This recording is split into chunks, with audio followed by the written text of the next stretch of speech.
We'll have a call to order and roll call, Virginia. Vice President Chung, Here. Member Fay, Here. Member Kobus, Here. Member May, Here. Member McCluskey, Here. Member Rotroff, Here. President Kowalczyk. Here. Okay, tonight we're here for our special meeting in regards to the Lincoln return to hybrid and the task force discussion. And I really don't have a board president report per se. I'm just going to go right to the community comments, but I do have comments to make about the community comments.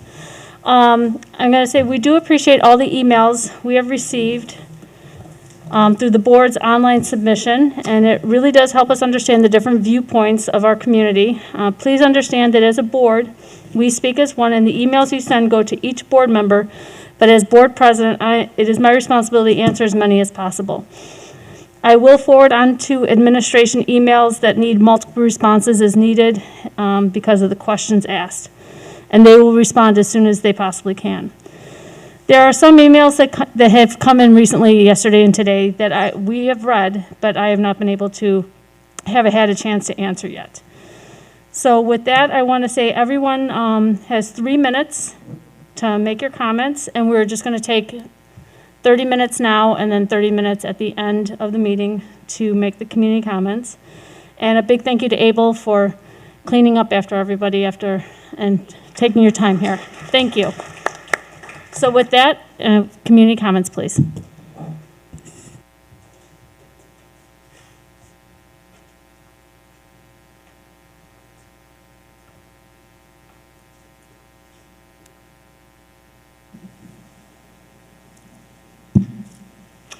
Good evening. I'm Loretta Rose. This is Elizabeth Strazak. We're here on behalf of the Mount Prospect Education Association and have a short statement that we'd like to make. First, we'd like to start by thanking you for putting the safety of the District 57 staff and students at the forefront of all of your decisions thus far. We understand that every decision has its pros and cons, and that many vocal parents are urging for the disregard of the guidelines decided upon to move forward and back to normal. We have been appreciative of you and our administration, recognizing that while we are all child and student-centered, there are well over 300 administrators, certified staff, and support staff to be looked out for as well. With the current mandates, back to normal is not one of the options available during Phase 4. You asked for a full day in the life for the Lincoln students. This is what Phase 2 looks like. Students would enter the building and head straight to their assigned room. No locker, no socializing in the hallways. They would sit at a desk where they will remain all day long. For classes, for PE, for lunch, of course, maskless, possibly outside for a short break, weather permitting. Their only trip out of the room is for a bathroom break. No moving from class to class.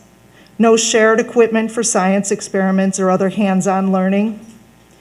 No time to gather closely and meet the social needs they are longing for, just in the school at 6-foot distances. Teachers and friends will be wearing masks, which is wonderful for safety, but does lessen the social experience without the facial cues of their peers and their teachers. Teachers travel from class to class, losing the passing period as a relationship-building time with their students will always be off to the next class. As our neighboring districts return to hybrid learning and we have the opportunity to learn from their mistakes, we are seeing that COVID strikes often enough to close a school down. Some have labeled that as a success and a safety feature of the plan, while others view it as a nightmare for scheduling the supervision of their children. The metrics will speak as to the ability to return as outlined last week. Thankfully, we have a plan for monitoring the metrics in our area to help ensure safety. It's also better for all if there is consistency. The graduated 2-phase plan to return allows for small steps, with the built-in fall and winter breaks serving as a natural transition point. Having to go back and forth between remote and in-person whenever there is an outbreak is not good for anyone. And if we're making decisions which are in the best balanced interest of the students and staff, the graduated plan allows us to learn from our own mistakes and extends the time until the students are eating in the buildings, maskless. You've also asked how teachers are feeling. Some of us have already lost loved ones or have concerns for the health and safety of ourselves or family members. We need you to know that while we too would love for all to go back to the way it was, many of us have great anxiety and fear at the thought of going back into our buildings and being exposed to COVID. We know you're not making decisions based on our feelings, but on maintaining the safety of your employees. With ages ranging from their 20s to their 60s and varying levels of risk, and the students they teach, they continued to be concerns as well in regard to the self-certifying of students, especially with the upcoming holidays and the likely increased exposure to COVID.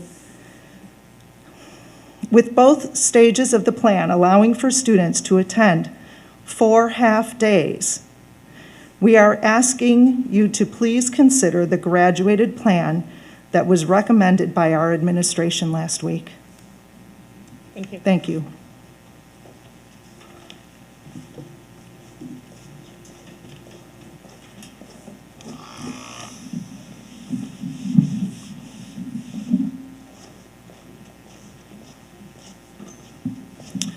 Hi, my name is Jason Mulligan. I have 3 children at 3 different schools in the district. Through the years, my family has been very pleased with the educational product coming from District 57, and we are confident that we've made the right decision when considering educational options for our children. At the September board meeting, I spoke critically of this body with respect to engaging parents and community members. First, I want to thank you for your service, which is really what it is. Secondly, I want to thank you for the level of parental engagement since then by attending board meetings in person and soliciting feedback.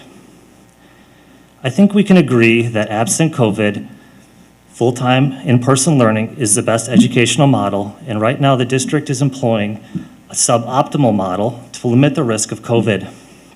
The problem is that many families, and mine included, are unwilling to accept the toll that this model takes on our children's educational, social, and mental well-being. All this for what's ostensibly being called safety. So let's look at the COVID risk. First, the risk to children.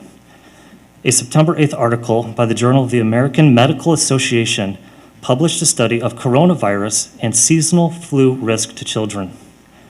They found that when comparing COVID to the seasonal flu, quote, there were no statistically significant differences in the rates of hospitalization, admission to the intensive care unit, and mechanical ventilator use, end quote. This means that schools are treating COVID inconsistently compared to how we've historically treated the flu. However, from a risk perspective to children, it's really not different. So why are we treating it differently? If the board has information that COVID is riskier to children than the flu, to warrant such a drastic change in educational experience, I humbly ask that they present the data-driven case to inform school families. Or if the reason to deviate from full in-person is due to the risk to teachers, I've got some good news. A study in France was conducted to determine the COVID transmission risk of school-age children to students and teachers prior to COVID school closures. The lead author of this study, the head of epidemiology of the Emerging Disease Unit at the Institut Pasteur, states it better than I ever could. Quote, the main finding is that infected children do not spread the virus to other children or to teachers or to school staff, end quote. On the 6-foot rule, regarding that, the American Academy of Pediatrics says SARS-CoV-2 appears to behave differently in children and adolescents than other common respiratory viruses, such as influenza, on which much of the current guidance regarding school closures is based. Although children and adolescents play a major role in amplifying influenza outbreaks, to date, this does not appear to be the case with SARS-CoV-2. Desks should be at least 3 feet and ideally 6 feet when feasible. It's useful to note that CDC and IDPH also use the language when feasible too. If the board enforces more stringent guidelines than what medical and healthcare professionals are recommending as necessary, which is resulting in a suboptimal educational experience, there should be clear data-driven rationale to justify that, or expert guidance, and it should be shared with the community. Without that, it seems that there should at least be an option of in-person full-time to be available for those families that are willing. Let's work together, but with a sense of urgency, and I think a task force is a good start to bring these kids together back with their teachers for what we know is the best holistic approach to education. Thank you.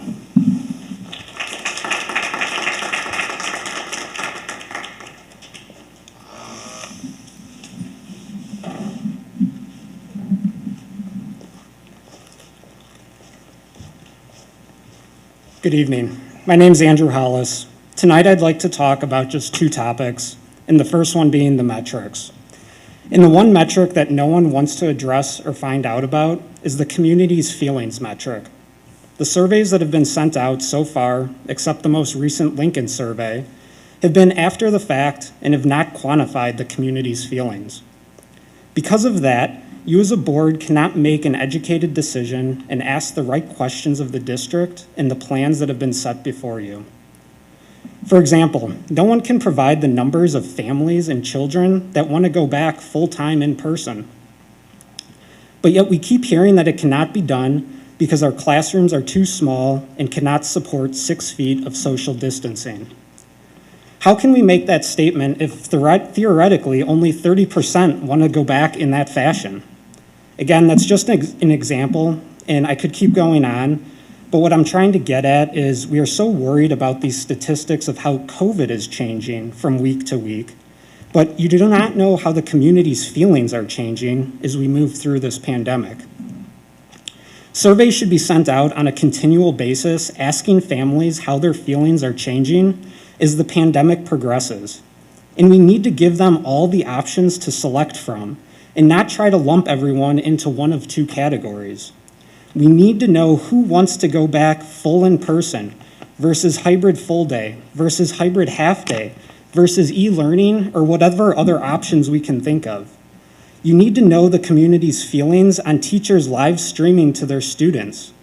We should know the community's true feelings on how strict they feel about the 6 feet of social distancing, and the list goes on. Without metrics like that, how is a district going to come up with a plan that the community wants, and how is the board going to make the right decision on behalf of the community? I know you're not going to please everyone, but as it stands today, it seems like that you're making decisions mainly on what your personal feelings are. You're elected officials that are supposed to represent and fight for what the community wants and needs, and right now, I'm not feeling that. The other topic I'd like to address is the task force and focus groups. I think there's been some really good dialogue about this last time, and also some that made me a little upset. After watching the meeting, I saw the board seems very split and unsure if a task force or focus group is needed. I honestly think that having both is going to be the most powerful for the community, board, and the district. I do agree that we need to have a clear outline of what the task force would be doing to make it successful. I do hope that you recognize how important this is and at least decide on one of the solutions if you don't decide on having both. Regardless, if it is a task force or focus group, we need to gain more community input and opinions and on a frequent basis, because that is what has been lacking during this whole pandemic. This is a situation that no one has ever been through before, and I know sometimes having too many ideas is a bad thing, but when we have a situation like we do right now, we need as many and as much input and ideas as possible. So I hope that you do move forward with this and truly utilize the insight that you receive and do not allow it to fall on deaf ears. The part that got me upset from the last board meeting was how board members made a statement that by creating a task force or focus group would lead to the board being put into the middle of many debates which in turn the board would have to make an uncomfortable decision. If you don't want to have to make those hard decisions, then why did you take on this position? Again, you were elected to make your decisions not solely based on your own opinions, but more importantly, from the opinions and needs of the community. I ask that the board stop being so compliant and start asking the hard questions of the district and not just agreeing with everything that has been put before you. I know these have been hard times, and we appreciate all the hard work that has been done. But during this pandemic, I think many people would agree that it has opened our eyes to things we normally missed or just ignored. I can certainly say this pandemic has shown where we are missing the ball as a district, which is unfortunate that we have to realize it when we are going through something as monumental as this. All I can say is we need to start doing better for our children and get back to being the proactive, forward-thinking district that we once were. This pandemic is not going to magically disappear after the election or at the start of the new year. It's going to go on for some time, and the solutions that have been set forth so far are not long-term solutions that will benefit the education and mental health of our children. Thank you.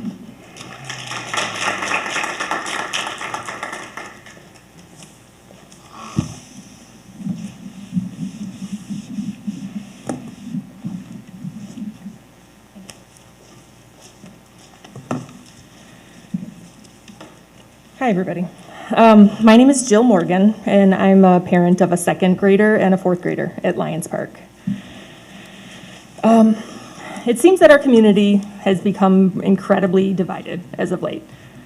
Yes, we have national politics at play, but at least during past turbulent times like this, we used to be able to turn inward to our local community and really find some places where we can stand with a more united front.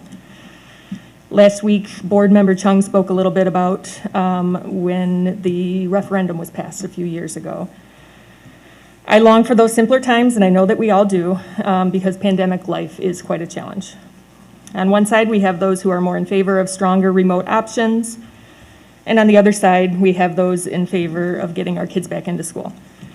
That's obviously a big oversimplification of the issue, and everyone has their own personal lines that they've drawn in the sand. However, in the interest of keeping my comments short, let me just summarily say that I'm incredibly shaken by the divisiveness that I'm witnessing in this town as of late. As I said in my letter to the board, I can empathize and I can appreciate all of the arguments that people have brought to the table so far. Having worked as a public servant in a community setting in my past life, I can absolutely empathize with administration, who's probably feeling overworked and underappreciated in trying to balance the diverse needs of a community.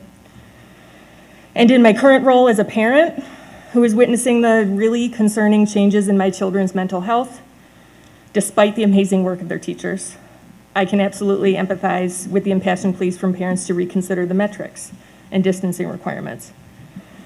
I'm not here tonight, however, to speak from one side or the other. I'm here tonight to ask you to please seize an opportunity and create some unity in the community. Use this opportunity to pivot. Please consider creating a task force with a very specific mission statement that can help work with the administration to explore some think outside the box ways to increase the time that our kids can safely spend in school.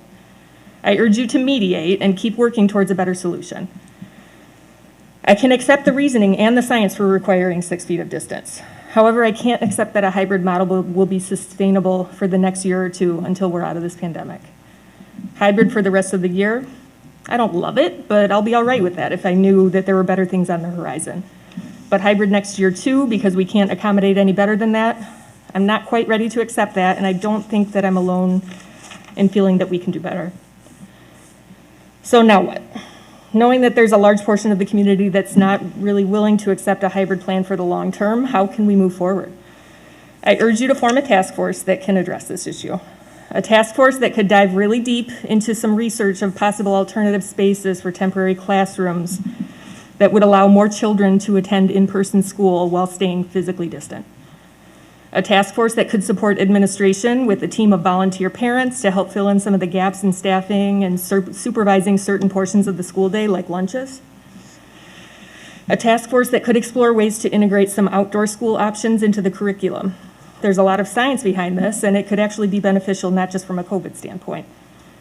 A task force that could explore possible philanthropic resources to fund some of these things. These are just a few ideas. Some of them might seem outlandish and a huge task, but I feel like we really have to try. So I hope that you'll take advantage of this town full of parents that really want to help, because I think our children need some more. Thank you.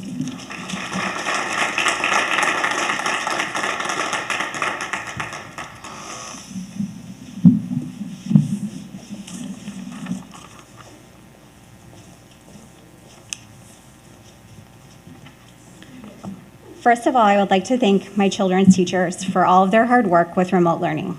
I in no way want the appreciation I have for these teachers to be overshadowed. My name is Erica Frangemore, and I have a second and a fourth grader at Lions Park. E-learning has been extremely difficult for my children. I would like to point out a few reasons that were ever so obvious during the last meeting of what frequently happens with e-learning. During the presentation of the metrics, Sarah was cutting in and out, glitchy, and difficult to follow. Maybe you haven't watched a class presentation, but this happens often throughout the day, every day. This not only makes it difficult to learn, but feeds into increased frustration, decreased desire to learn. Glitchy presentations in front of a computer are no substitute for in-person learning. I've listened to all of the board meetings. I've asked questions, which only occasionally get answered. In my experience, only 2 of my 4 emails worth of questions have been responded to. One of them taking over 3.5 weeks, and multiple requests for the questions to be addressed. This is simply unacceptable. However, with every meeting, it comes down to the metrics.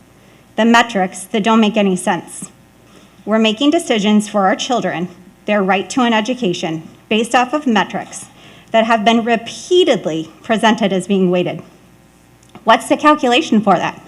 I've asked. No one's ever given me the answer. We're adding an additional grouping for the metrics, which isn't even presented with IDPH.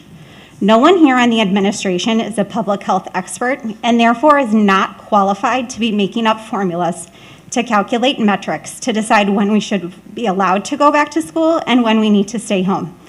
Yet we are taking this for the absolute truth and basing our children's future off of this. Why is that the case? Why are we not directly following IDPH? The administration and the board have made it perfectly clear that they are dead set on maintaining 6 feet at all times. This will never be achieved for full in-person learning. I'm an acute care physical therapist. I'm unable to maintain 6 feet of distance with my known COVID positive patients to do my job. I usually have my hands on the patient at all times, and I'm in the room for at least 30 to 45 minutes. To treat COVID positive patients not on aerosolized generating procedures, we wear a surgical mask, the same one I'm currently wearing, eye protection, and a gown. And yet the transmission from healthcare to providers, or from patients to healthcare providers, is low. Rehab departments are usually in the basement with no windows for ventilation. And we have to eat lunch at work unmasked. Yet the number of positive cases in the rehab department, which includes PT, OT, speech, and AIDS, for both hospitals that I work at is 1 person. If the only way we are going to allow full in-person return is by maintaining 6 feet at all times, we aren't going back to school for many years. It will take at least 3 to 5 years for herd immunity, and currently there is no pediatric vaccine in the works. Please let that sink in. My child, who started e-learning in 3rd grade, likely won't return to full in-person learning with District 57 limitations until she's in 7th or 8th grade. What social emotional development has she lost during that time? Regardless of the age, these are formative years for every child in this district, and they are all losing out. I almost started to laugh in a very sad way at the last board meeting when you started talking about expansion. If you keep these kids out of schools as you currently are, there won't be any children left in this district to educate. Why would a family stay in District 57 when there are other public and private schools open for in-person education? I already know families that are moving away, and frankly, to be honest, we've already discussed it, and I know multiple other families have as well. Seriously, please rethink the metrics you are basing this decision off of, and why was it necessary for a weighted calculation to be used? Why are we taking one person's calculation, which is a deviation from the IDPH guidelines, as the rationale for keeping our kids out of school? Thank you.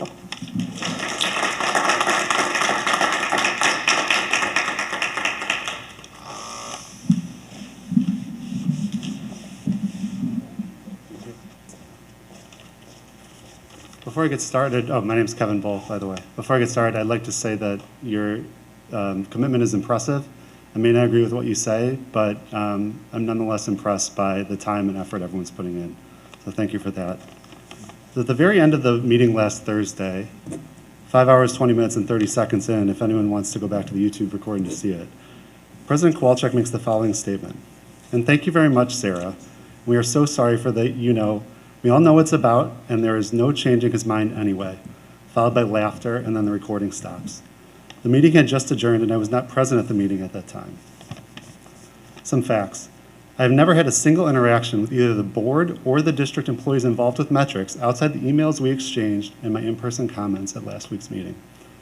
I made all the emails public, posting them to the reopened District 57 Schools Facebook page, if anyone wants to see them. As anyone can see from these messages, the district has never even attempted to cite a single fact, data, or expert opinion that would explain the differences between the expert guidance and the district's metrics for reopening, which I have noted again and again. The only email I received back from the board was an acknowledgement from Member May that the comments were appreciated. While I am sincerely grateful for his comments, which is better than many others receive, what I expressly requested is an explanation for how the district ended up with the metrics they did. Again, I've received nothing. I would love to have my mind changed with facts, but the district has not even tried. The continued lack of transparency about how the district determined the metrics should be contrary to those advanced by the IDPH and the Harvard studies. The unwillingness to attempt to cite any facts or expert guidance to refute the differences I explicate, and the continued attempt to prop up the district's metrics anyway, make many of the parents in District 57 question the motivation behind the board's decisions. Along with President Kowalczyk's comments, just one more way that the district and the board have continued to erode the community's trust over the last 4 months. Thank you.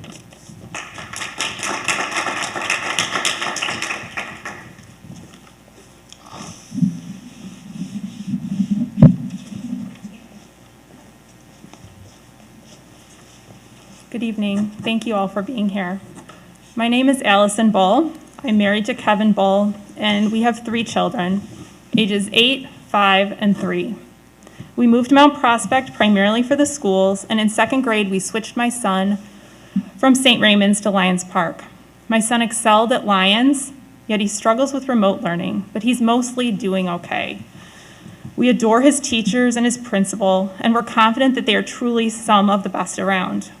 We eagerly supported the referendum a few years ago with a sign in our yard while spending our weekends canvassing for yes votes. We're proud of our school district.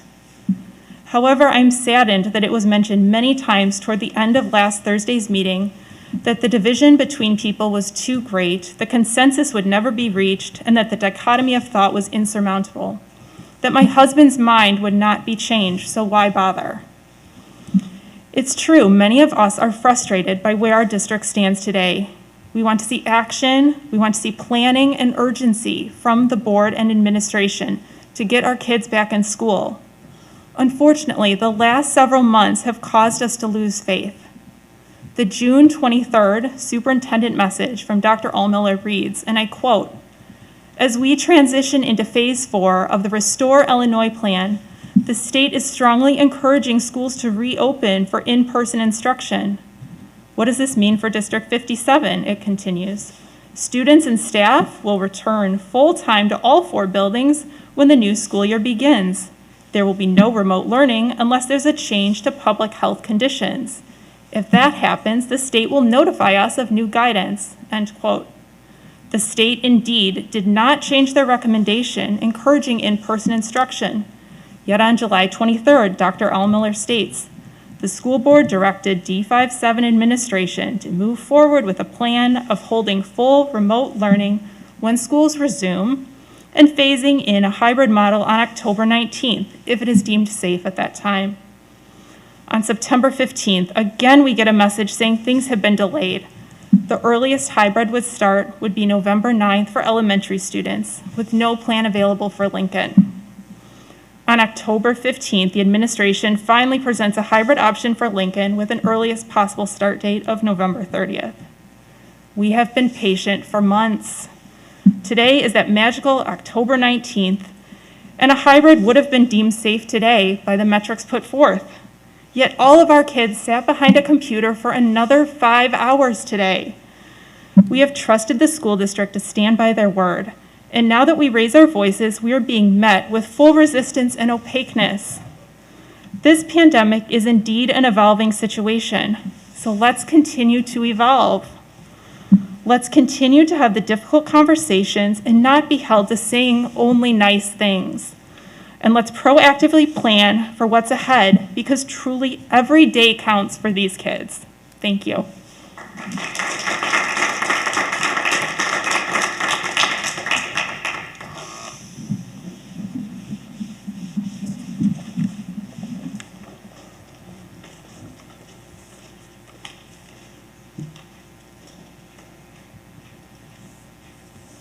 Hi, my name is Roseanne Houghton, and I have 3 children who attend Lions Park and Westbrook. As a group, we are feeling that direct and collaborative communication has been infrequent, and when any communication is disturbed, it becomes a generic or canned response. Now, I imagine it's a lot to juggle with trying to manage many facts of life. However, we have not received a response to as many inquiries. Additionally, there has been a good number of D57 children who have sent emails and that are not receiving responses either. While we all may have different views on our current climate, we are coming from a positive and collaborative place. Being a board member carries a big responsibility. I totally get it. You guys are stressed out all the time getting as many emails, but you do need to respond to as many as you can. During various correspondence with the community, many of us found an amazing amount of creative problem-solving ideas. We brought these ideas to the Board of Education and administration. We have felt that these ideas have been met with a hard no, the comment, and we cannot change. We have all adapted and changed during the challenging time. But the constant shutting down of ideas gives the impression that the board is not open to such change. And the fact that no research or fact gathering for districts that are going back was performed, nor responses received to inquiries submitted to the board, or only makes that judgment stronger. When I moved here 8 years ago, a big, strong decision was because of the school district. And now I am faced with having my children on 3 waiting lists for a private school. And I will not be coming back next year. I'm not happy to say that I live in this district right now. And it shames me because my kids are working so hard every day, and you guys don't care. You really don't care about our children. And you should be there for our children to make them go back to school. So, thank you.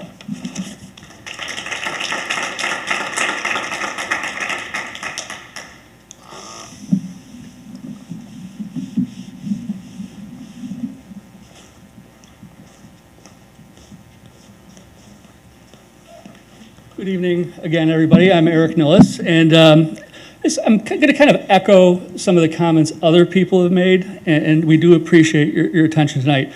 So just to be upfront, I think you generally should know where I stand, or where many of the people here stand, but to be clear, we think the solution set definitely includes some version of in-person learning as well as remote, full remote, and I think there's room for both. And I think we can kind of get there. And really what I've been thinking about this since the last meeting. I made some sort of introductory comments on this front. But my recommendation and sort of my objective would be I'd like to see a more robust decision-making framework developed and implemented here. And I guess where I'm coming from, I spent a lot of time, becoming a not so much a subject matter expert on all the details and recommendations and everything. So, clearly there's a lot of sort of data and things to parse there. But I think one of the key things that somebody else brought up here tonight was a concept that we should survey frequently and report publicly. And I know we're doing a little bit of this now, or some of this now, but I think we should survey parents and families on all the options, and somebody else alluded to this tonight. Over time, it might seem like a lot, but every few weeks. And when we survey people, we should survey on the full range of possibilities, even though any one of these may not be feasible or practical at any given point in time. But full in-person, hybrid, full remote, other dimensions in terms of lunch, 6 feet, et cetera. We should also include in this survey process other stakeholders, for example, teachers, district staff, on the same dimensions. Again, make it public. I think that'll give everybody kind of a better holistic feel for what's going on. I think also we should try to sort of measure there's a lot of county-wide, metro-wide statistics that are kind of floating around out there. But, how could we measure the clinical impact of COVID on the district and specifically schools? Of course, there'd be some sensitivity here and some degree of anonymity here in terms of doing that. Measure educational outcomes, and I'm sure a lot of this is already happening, but I think we could kind of take a step forward and make it a little bit more clear and transparent in terms of measuring educational outcomes, student learning, completing assignments, meeting objectives, and again, on all the dimensions, whatever phase we're in, whether it's in-person, remote, or hybrid. And I would also think as we're trying to make the risk assessment more robust here, we could think about rounding out the assessment, relatively speaking, on in-school versus sort of other things that are happening in the real world. For example, our parents and kids participating in sporting events, or what's the sort of the family philosophy on social gatherings. And lastly, the thing I would end on here would be, to get an assessment of what the remote educational environment is really like. And, speaking from experience, it's a little ad hoc-y. So I think that'll give people a better perspective on, what the facts are and maybe get to decisions that are sort of more optimal in the longer run. So thank you, guys.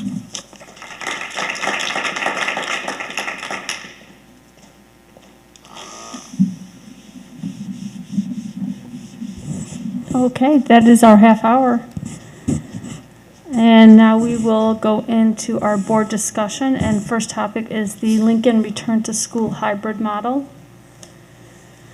I will start if, I'm sure we all have additional questions from Thursday's meeting. Vicki, did you want to start? Okay. Yes, I just want to thank everyone for coming tonight and all your comments, parents and our two MPA union leadership, Loretta and Elizabeth. I do have a question concerning the teachers. I don't know if you would feel comfortable answering those questions, or maybe you'd prefer me to ask Mary Gore, but so I know on Thursday, there were some results presented, and one thing that was very striking to me is there was a question, in a full-day hybrid model, students would be maskless during lunch. How concerned would you be about these maskless times? And then for the Lincoln staff, out of a scale of 1 to 5, it was 4.46, which is very high. So then I guess during the meeting, I just tried to understand how could it, 4.46, that's extremely high, and yet we're being presented with a model that includes these maskless times. So then I wasn't sure. Yeah, so I just was, couldn't reconcile that. And, then the board said, encourage teachers and staff, please, contact us, or we want to hear from you, let us know. And so we did receive some letters from teachers and staff, which were very powerful and striking, and conveyed a real concern and fear and worry about these maskless times. And so for me, coming here tonight, I just, I don't know. I mean, just based on those letters, I don't want to send teachers into the school right? So teachers are the single most influential factor in our child's education. More than class sizes, more than our resources, more than curriculum, right? It's the teacher there. The teacher can overcome so much, but you can have the best, whatever, technology and everything, but yeah, you need that good teacher. And so if the teacher is there, but he or she doesn't want to be there, they're hyper vigilant, they're stressed out, they're worried, nobody wants that. Nobody wants that for their children. So I guess my rambling question is, how do the teachers, I heard you say that you would support this model, the, phase 1 and phase 2. So I guess for me, I just really want to be sure that if I vote yes, that the teachers are like good with this, that they're like, yes, I feel comfortable, like maybe I'm a little nervous or something like that. I don't want to vote yes and then find out that they're not okay. So I just want to, yeah.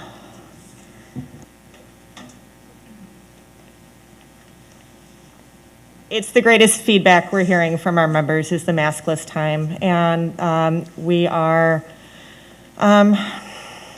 as more and more conflicting reports come out from the CDC of it being aerosolized and then it being withdrawn and then being republished and things, that we have teachers who are hoping that they are provided plexiglass shields to stand behind and teach. And we have teachers who know it's inevitable, especially with some of our younger grades, who are, they are still doing side-by-sides. We have teachers who are already spending personal funds on extra PPE just to make sure that they have that. We know that the district has purchased things.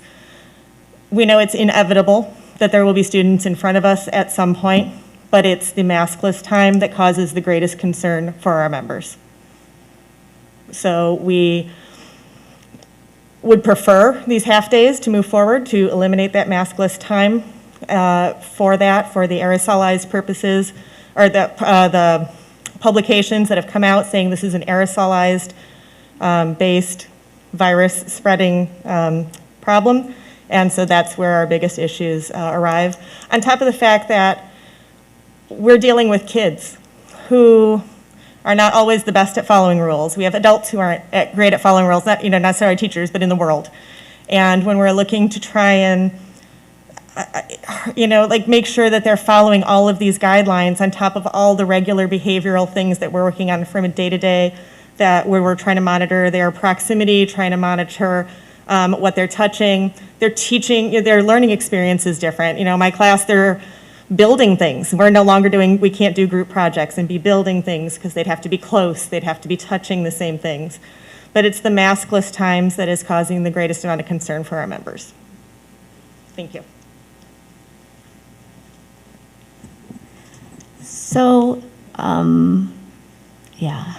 So I hear parents here tonight, and actually I spoke to some parents over the weekend who recommended, and this is just a thought because I don't want to, okay, this is just a thought, but I think for parents, so I hear, some parents are in support of going, half day and sticking with half day, so just staying in phase 1, and some parents are comfortable with, just the phase 2, like 2 days a week, and that's the only thing that could work maybe for their schedule. So I don't know, it's probably too late, but would it be possible to survey these parents? Because I don't know if parents are aware that it's going to be like 3 weeks of this and then a quarter of this, and I don't know, but then I don't want to push things back, and now we're not like moving into hybrid until, December, and then we have the holidays, but yeah, I mean, I want as many families who want hybrid to be able to choose hybrid, to feel comfortable, right? Because I think ideally everyone would love to be back in the schools if they felt safe, and then different parents and children have, different ideas of what makes them feel safe. But, so call me crazy, but, is it too late now to kind of get a lay of the land and see how our parents are feeling with their comfort levels with that, 2 days a week or 2 full days a week in the schools at Lincoln versus, sticking with a half day I don't know. Yeah. I was going to say, you almost have to start with the half day, especially since people were surveyed. They haven't been surveyed to specifically pick yet. This was just a generalization if these opportunities were available. I would say you'd have to start almost with the half day because everyone would at least want to be in, who wants at least a hybrid would want to be in. And then once you start that, or in the works of starting that, you could, put the survey out to see, where the percentage is for full day versus half day. I mean, you could do it that way. Go ahead. I believe I emailed administration about this question, whether half day going through March was considered. And Dr. Almiller, do you want to comment what you shared with me? Or Paul? I was actually just going to comment on the previous one. That was actually a portion of the survey where we asked those that were interested in a hybrid, how important is a full day for you? And it definitely was the majority. So I do want to have that represented. And I will say that at least the massless time, it was a little bit more spread out. It wasn't as consistent with the, yes, it's very important, but definitely there were people that said it's very concerning, and there were some people that said that it was not concerning at all. So on the 1 through 5 metrics on the massless time, it was definitely more mixed. But on the hybrid option, there was the majority of parents that wanted a full day option.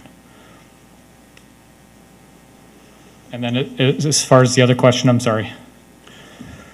Well, that was my... Okay. Well, my question was originally, was it considered going phase 1 until through March?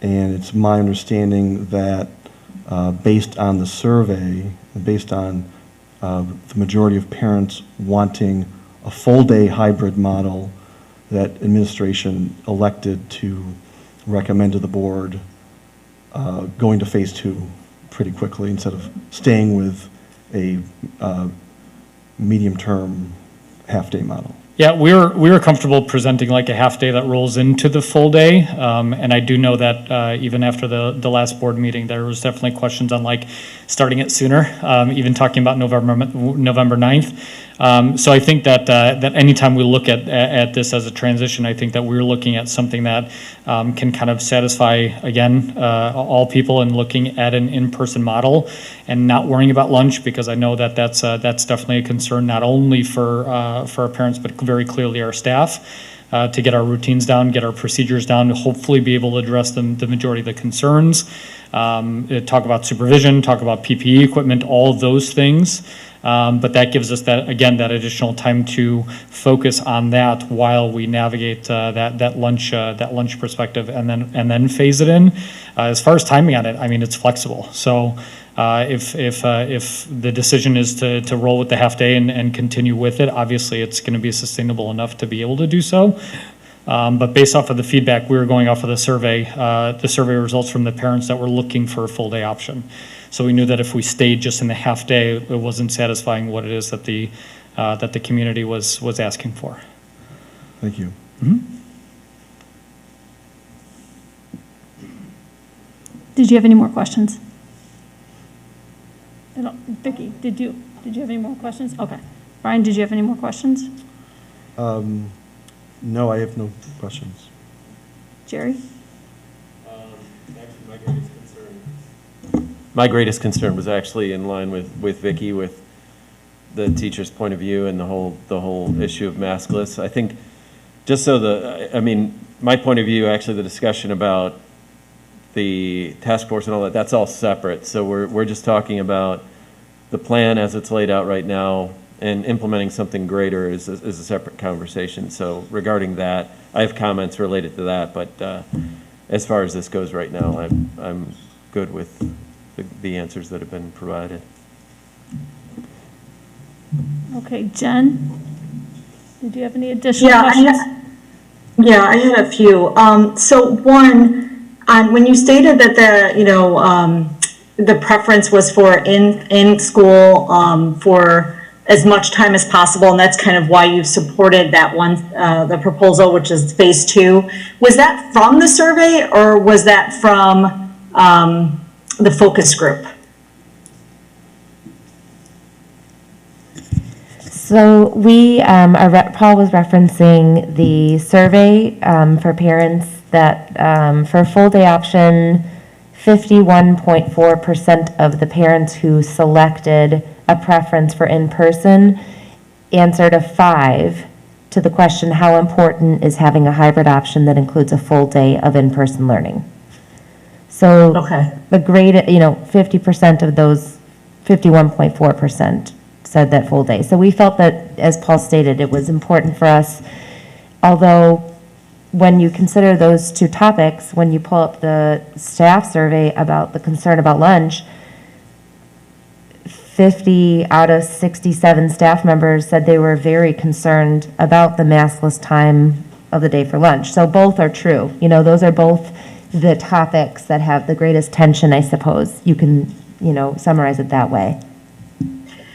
Okay, thank you for that. And then the idea that you could start phase 1 with half a day and then move to phase 2, is that realistic? In that I thought those that are going in phase 1 and selecting hybrid are ultimately the same group that will be grouped for that day, you know, phase 2 cohort A and B. Like I think once you select, it's either remote or this kind of hybrid option. So I feel like there isn't the capability to be able to say, yes, I really feel comfortable for the half day. But then in a few weeks, my kid's back, I don't feel comfortable for all day.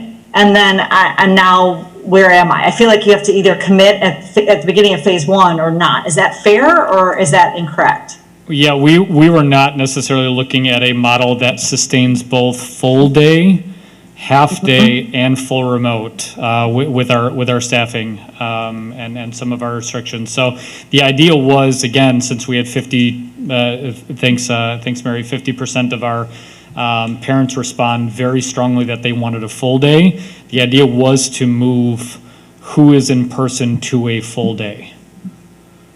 Okay. And how long that transition takes and whatever else, obviously that's up to us. But it would not be able to have both a full day and a half day running at the same time. Now, obviously, you know, parents have the right to be able to keep their students at home and pick them up at any time, and they can do that. But obviously, that challenges some pretty significant logistics as far as scheduling and work schedule and things like that for our families.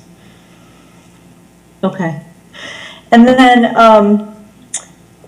you know, I also emailed Dr. Allmiller this last weekend regarding just, and I know we talked about this last week, but the live recording the teachers are now gonna have to support. Do we have any, you know, I too am concerned about the teacher's response as far as the comfortableness with maskless lunch.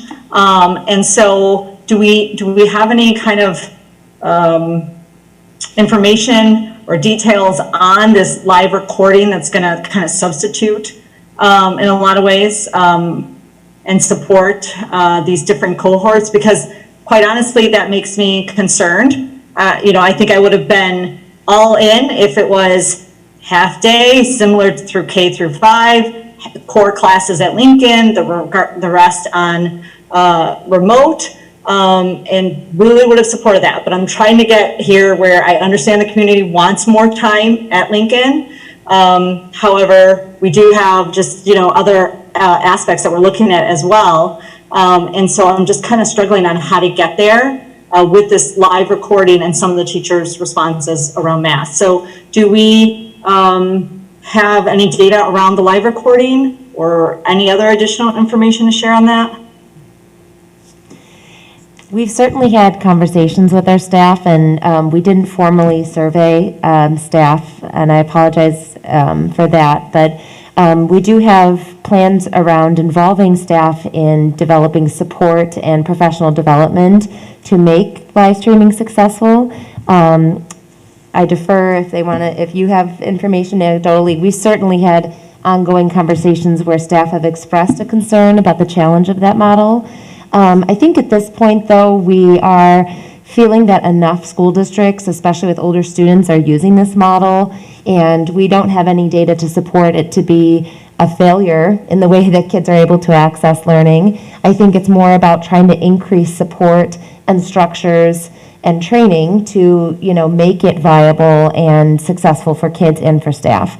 But in terms of surveying, I think our rationale was that both of our models involved live streaming, and so we could pretty realistically predict that if we were to ask how people were feeling about it, it would likely not feel great.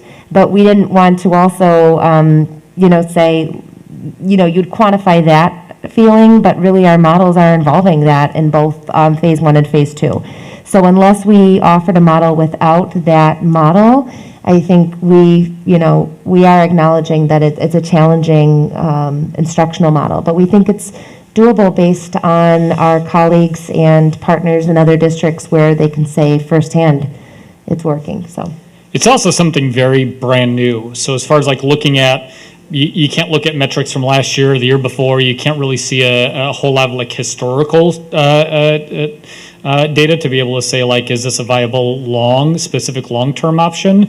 But we do know that like with any tech approach or going into a new unknown, there's going to be a learning curve. There's going to take time. There's going to take some of that development and support in order to continue to facilitate it. And in my conversations with teachers that are currently employing it, it did take some time, but it becomes more and more natural, more regular to be able to interact similar to this, to people in front of you and people on screen and have that balance. But it does take time on that balance. So it's a brand new skill that none of our teachers have, that even the districts that have been doing it for some time, I wouldn't consider anybody at expert level right now. But it needs to start somewhere, and it's got to be again at the opportunity for more in person. This at least gives us an opportunity to be in person while still having an educational model that we still have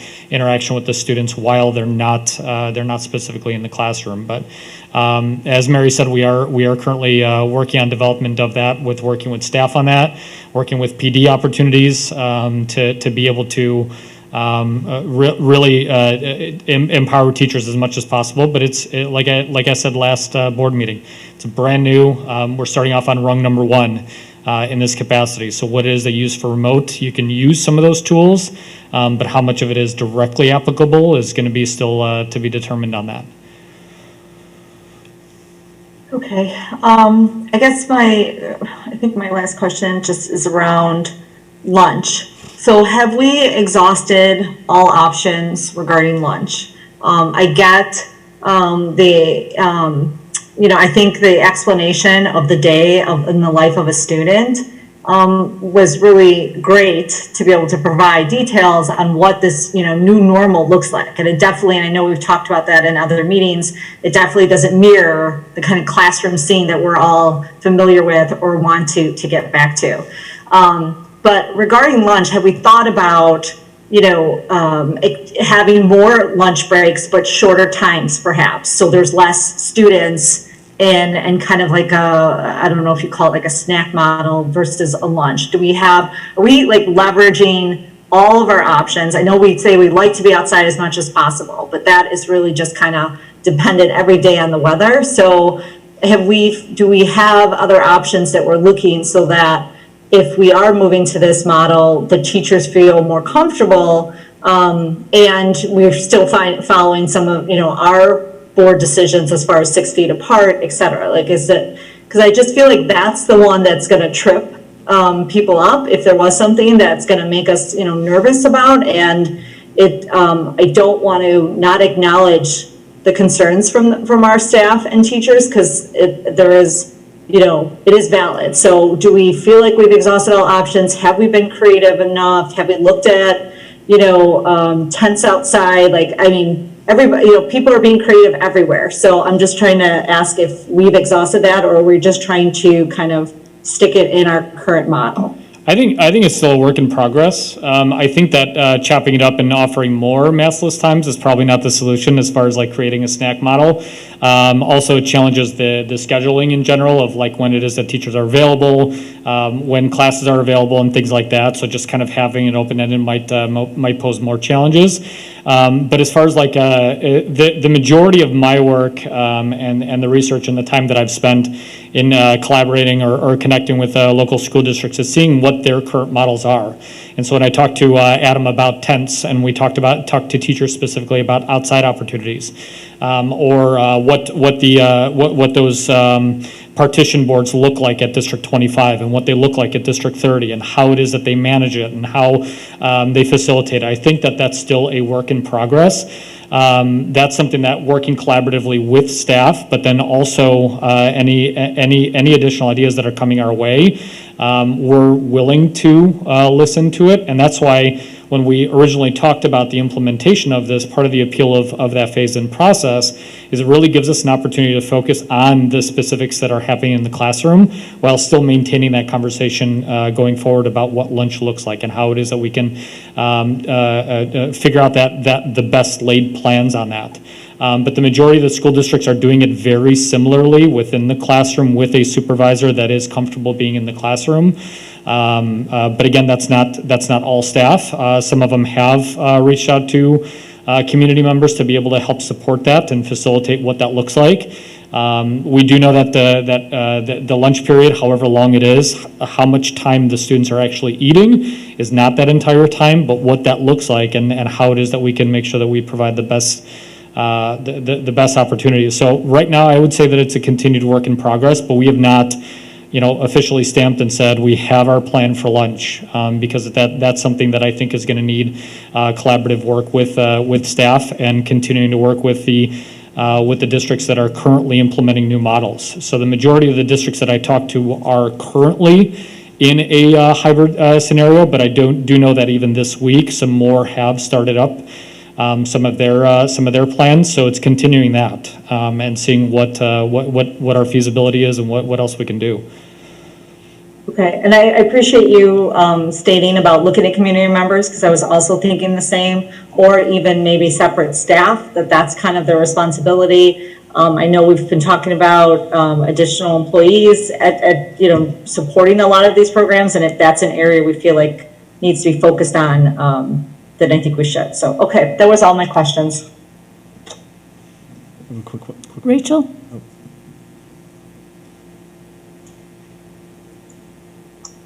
Thanks. I think this question, is for Paul or for Mary, perhaps. I also have concerns about the live stream. My personal opinion is I would prefer the live stream to be minimized as much as possible, just because I feel like educationally it's kind of inferior. Do we feel, as a district, prepared to, I know you mentioned the professional development. I know that our teachers will do everything they can to work as well as they can within that context. Do we have either financially or even just time-wise the ability to get extra accessories to help with the live streaming? Can we provide the teachers with extra monitors, if they want a wireless mic, if they want things that just make it better for them to be in the live stream model? Do we have funds identified for that, or could we? Yes, we're in the process. Mark Fior, our Director of Technology, is in the process of locating actual hardware that would be ideal. We want to incorporate an element of choice for our teachers so that they have input into what devices would be the most beneficial for their work. And we also are fortunate to have a very skilled and engaged instructional tech coach at our middle school as well as across the building, the district. And so using their expertise and knowledge in trying to support staff with these materials. So to your question, Rachel, about an additional device or ability to display students, that's something that we want to prioritize so that instructors can see the children in their classroom and also see the children who are at home. Because to form engagement and have meaningful interaction, you need to be able to see your students, even those who are remote learners at that time. So we will invest in whether it's an additional monitor or additional device. We are in the process of determining what's going to be effective and realistic given our budget. We speculate that the cost would be about $300 to $400 per classroom in acquiring devices that would make this model work and successful. But in terms of microphones, as I'm sure you know from your instruction, some teachers like wearing headsets because that's what works best for them. But others, if you're wearing a mask, maybe that's too much and you prefer to have another microphone device. So there's a bunch of different options. And we want to really determine our priorities being engagement and having clear ability to communicate and listen to children as our goal. And then the devices that we use obviously have to be affordable and mindful of budget. Although I don't know, Adam, this is a good public time to say budget's no limit. No, I'm kidding. We'll be realistic in how we do this, but yes, we do have a plan in place, and we agree with your concerns that those are the types of elements that in our collaboration with others, that's exactly what we're learning. You know, what's essential in making these models work. And that's why also in the transition, why it is that when we talked about looking at that November 30th, and I know on the calendar it's the 3 weeks, but having that additional 2 weeks to be able to really work with staff, make sure that we have what it is that we need ordered, that it's ready to go, and giving staff opportunities to be able to try things out and connect with their outside of district colleagues that are in the same boat with them, and be able to bring some of those ideas back and say, hey, let's invest in this, or let's check this out. This gives us additional opportunities to prep for, again, something that's brand new, that I know the teachers are going to work extremely hard. They've done amazing work, but starting them off on, again, the first rung again, by preparing them the best as possible for that new journey. Thank you. I guess kind of related to that, I know that in many of the parent emails we get, even the ones that are very strongly in favor of remote learning for their children, there are challenges presented, as we all can, attest to from our own experiences. And so while I know that our attention is shifted to the hybrid, and in particular, like the implementation of the live stream, which is very unique and different, I also hope that we'll be further supporting our teachers that are selected for the remote learning, because I think that there's a lot of opportunity to continue improving that as well, not only from the technological aspect, but just from either like a teaming aspect, it's sufficient professional development for them as well. So I don't know exactly what we're planning for that, but I guess I would like to just endorse that as we continue forward with a lot of attention given to the hybrid and the live stream model.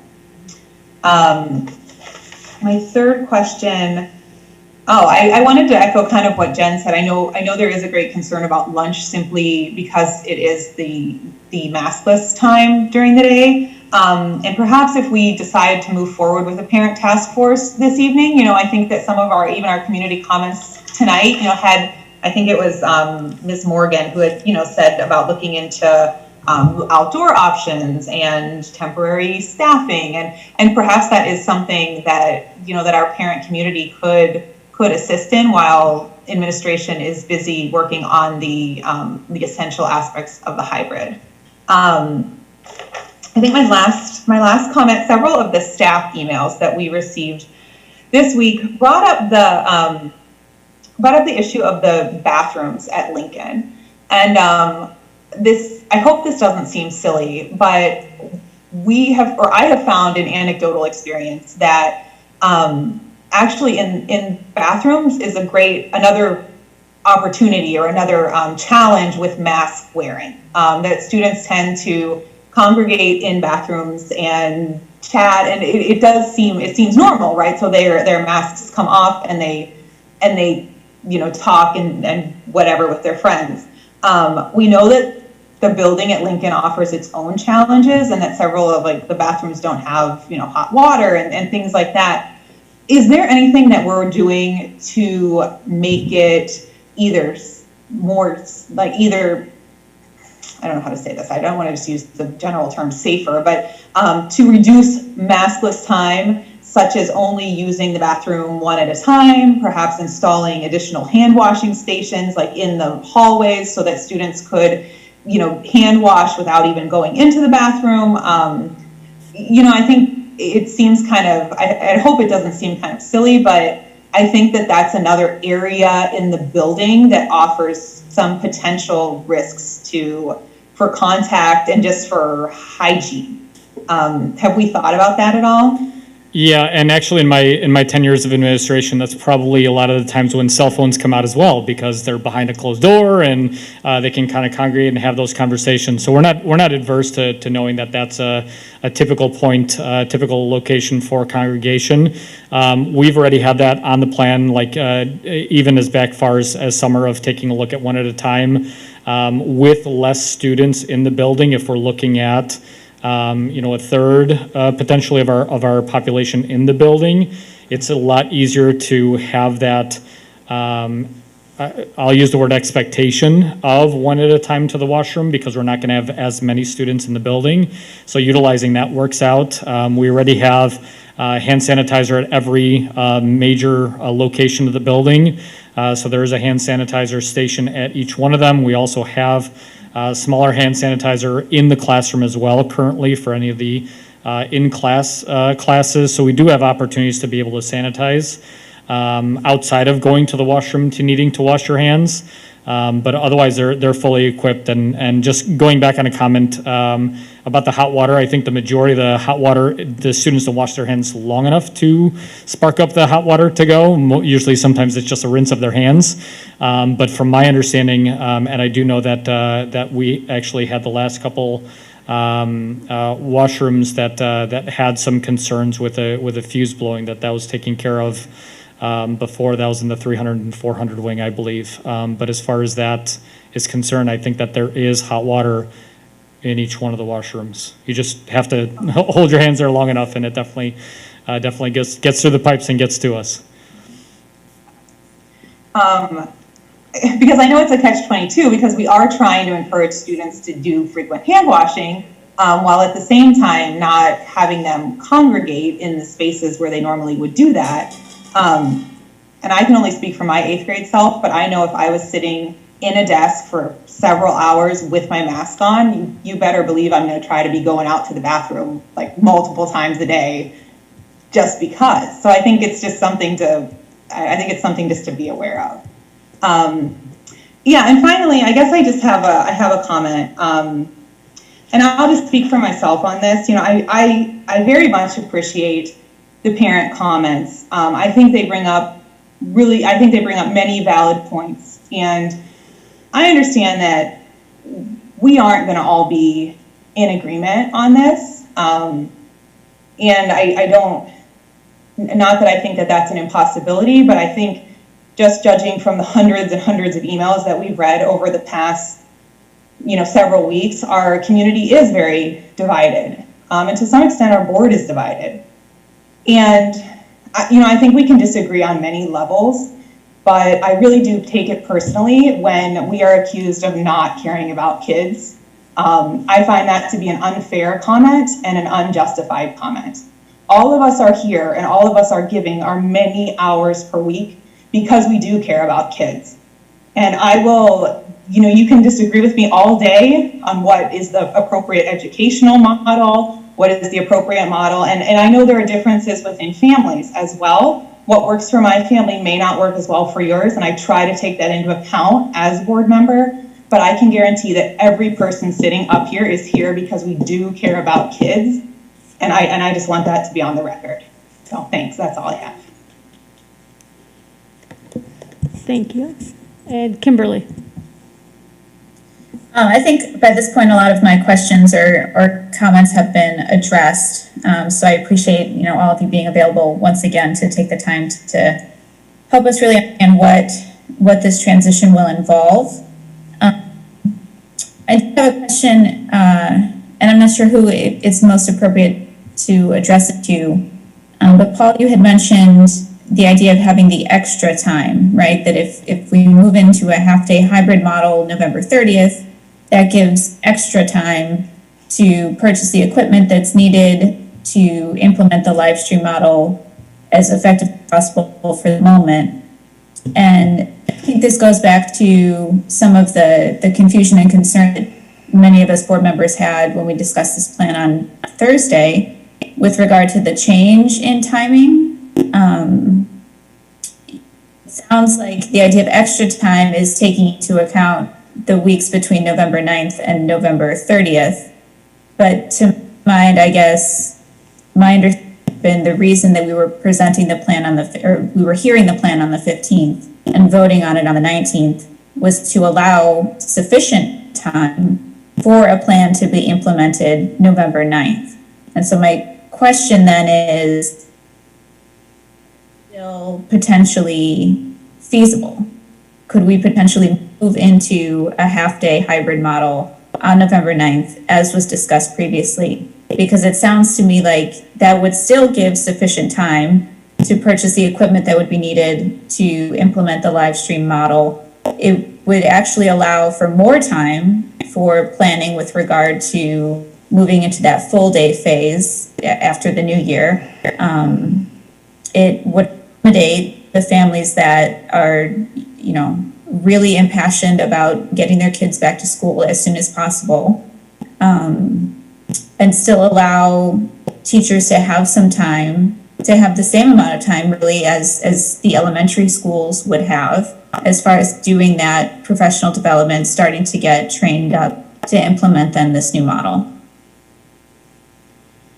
Were you able to pick up on a question at any point in that? I did. I go back to the September board meeting where a plan was agreed upon and moved forward on.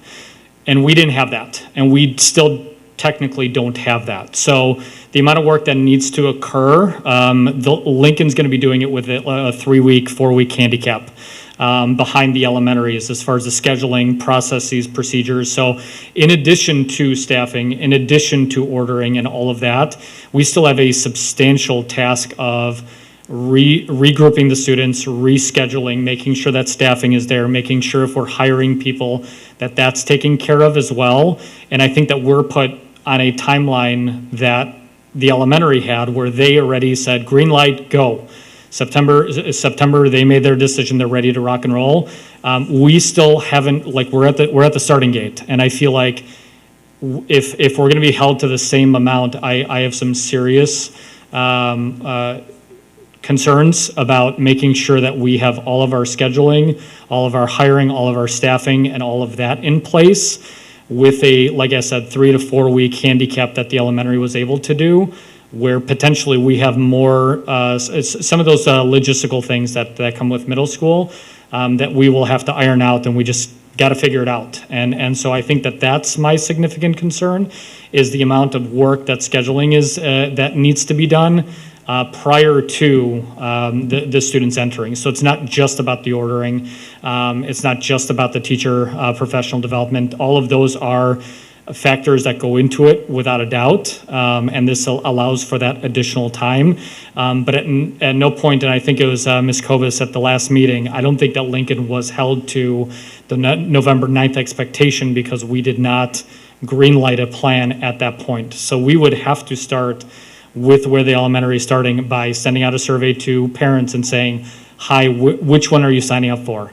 And pending those responses, and that's going to take probably at least a week, and we're going to need all the responses from our 700 plus students to be able to move forward with the scheduling. And that would leave very little time to be able to shuffle that all together. And so that's at least my response to the timeline. Is if we had got green lighted and a plan accepted in September, then following the same timeline makes sense. Afterwards, to me, it's a significant concern. Okay, I appreciate that reminder that we haven't gone through that survey process yet to figure out, what is the actual percentage of people that would participate in one plan versus the other, as far as between any sort of hybrid model or staying remote. I guess I hadn't quite considered that we hadn't accomplished that just yet. So it would be more of like the sign up specifically, similar to the elementary, saying, hi, now here's the dotted line to be able to sign up for the plan.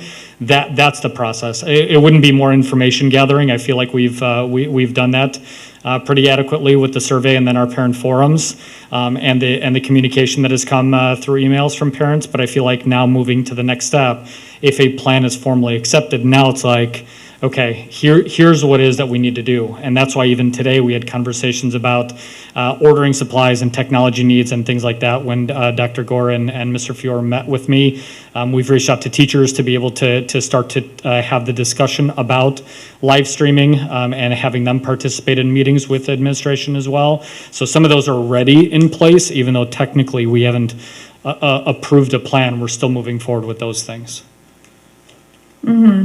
I appreciate that clarification.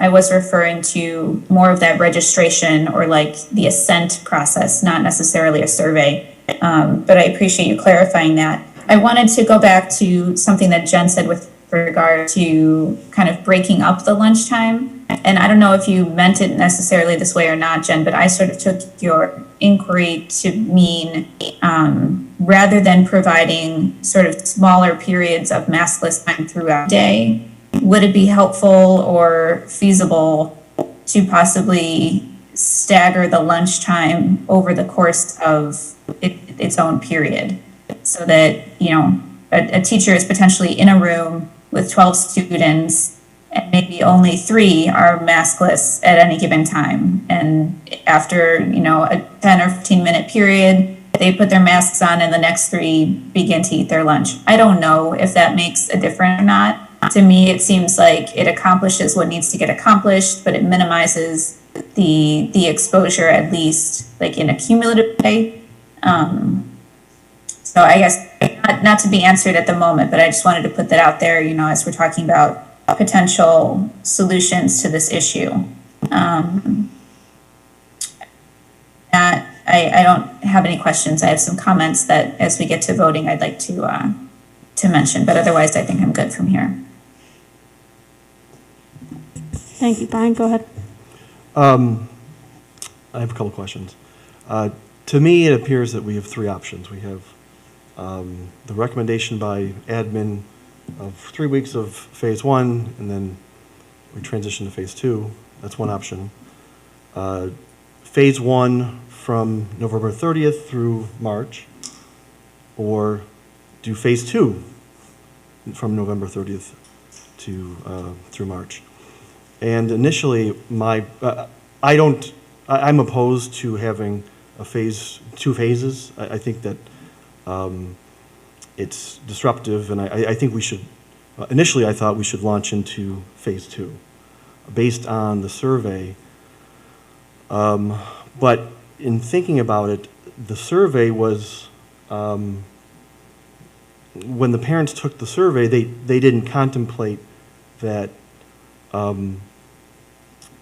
all-day hybrid would have the students in one classroom all day, not moving. That's I don't know if that would change the minds of parents, but to me, to go from remote learning to now all day in a classroom without leaving the classroom seems unpalatable. But so I'm not sure if I'm for phase 1 or phase 2. And I'm not so sure we know what parents want.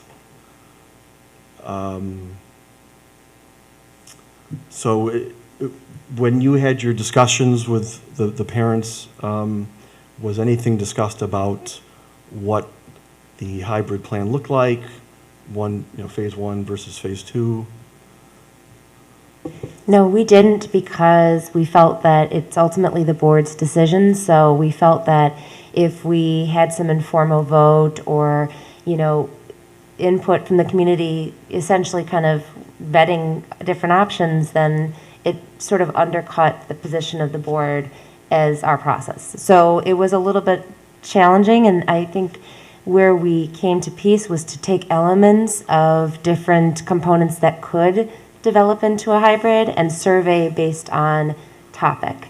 And so things like how important is a full day, how important is prioritizing core, how important, just trying to really take elements that would allow for us the greatest flexibility. And to earlier comments about surveying the community, I understand completely the desire for that, and I think that's a rational point of view. Understand, though, that in this process, when you survey a community and you ask for things, people come to expect that to result in, if this, if the majority of people choose something, there's a recognition that you're going to have to go with that data. And it becomes very difficult to go against what the majority of people say they're passionate and supportive. And it has been a challenge in the way that we're trying to live within the guidance that has been established by the board and also be responsive to the needs and the feedback of staff and families, and certainly challenging tonight in making this decision. But the simple answer to the question is no. We didn't use those forums as sort of opinion polling to see. We really didn't want to put the board in that position. We wanted to more take these components. So, one thing that we have talked about since even July was the cohort model, and that's the most popular or the most common, I will say, from the middle schools that we're being compared to, of course, public middle schools that are doing the cohort model. So that's to, again, reduce the interaction with the students, reduce the congregation in the hallways, the washrooms, things like that, for them to walk into a classroom and sit at somebody else's desk that they just sat into.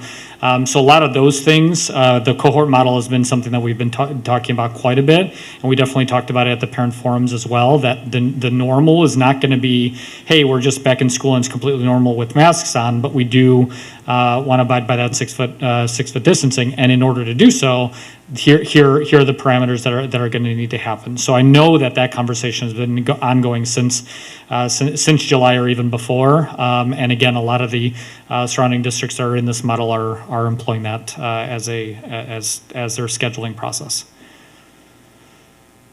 Okay, thank you.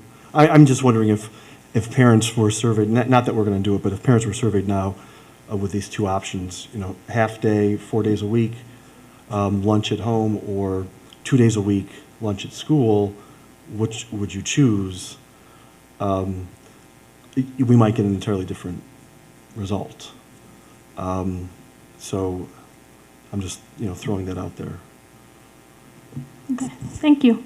Now, if we were to decide, I'm sorry, Jerry, go ahead. I had some,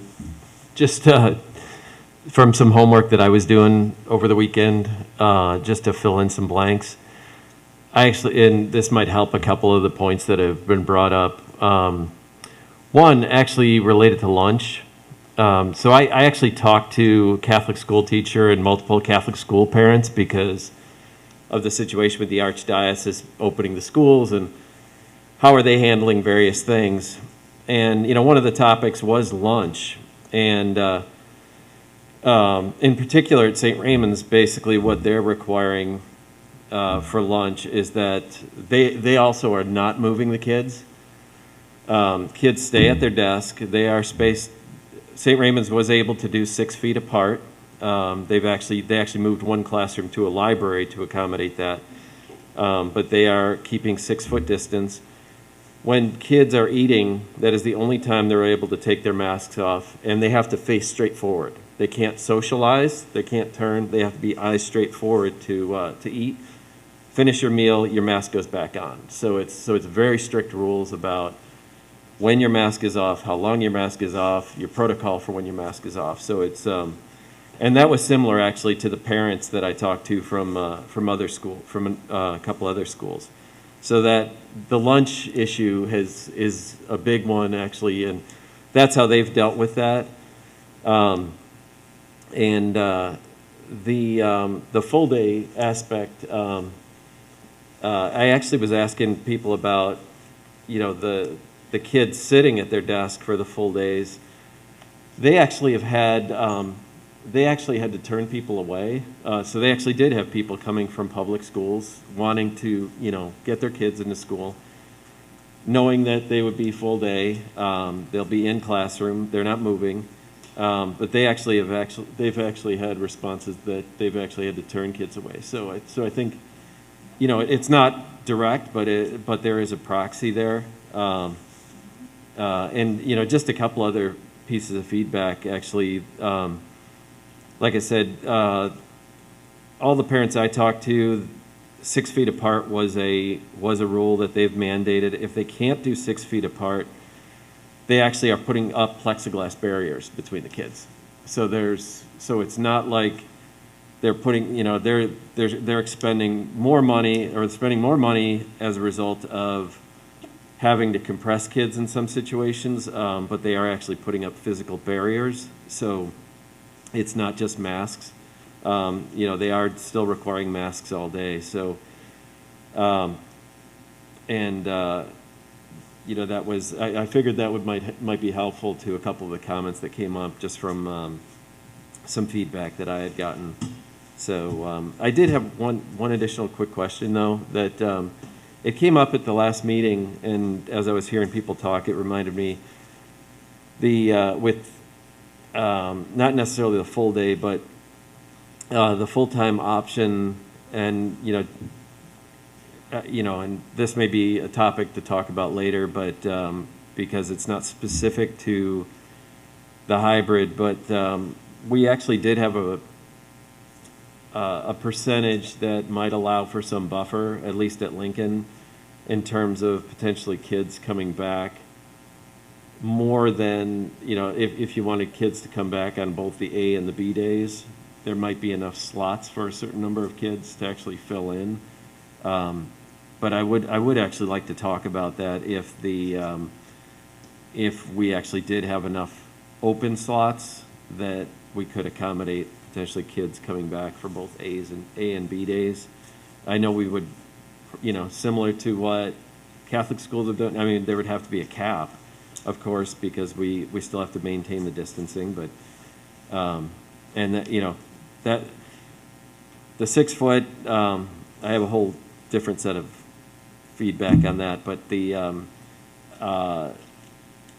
but I just wanted to put that on the table because it did come up. It was a question that came up, and I think we talked about it, but we didn't really decide anything. But if we could just keep that as a consideration, because I know that potentially could help some of the situation that we have right now with a certain subset of people who want full-time.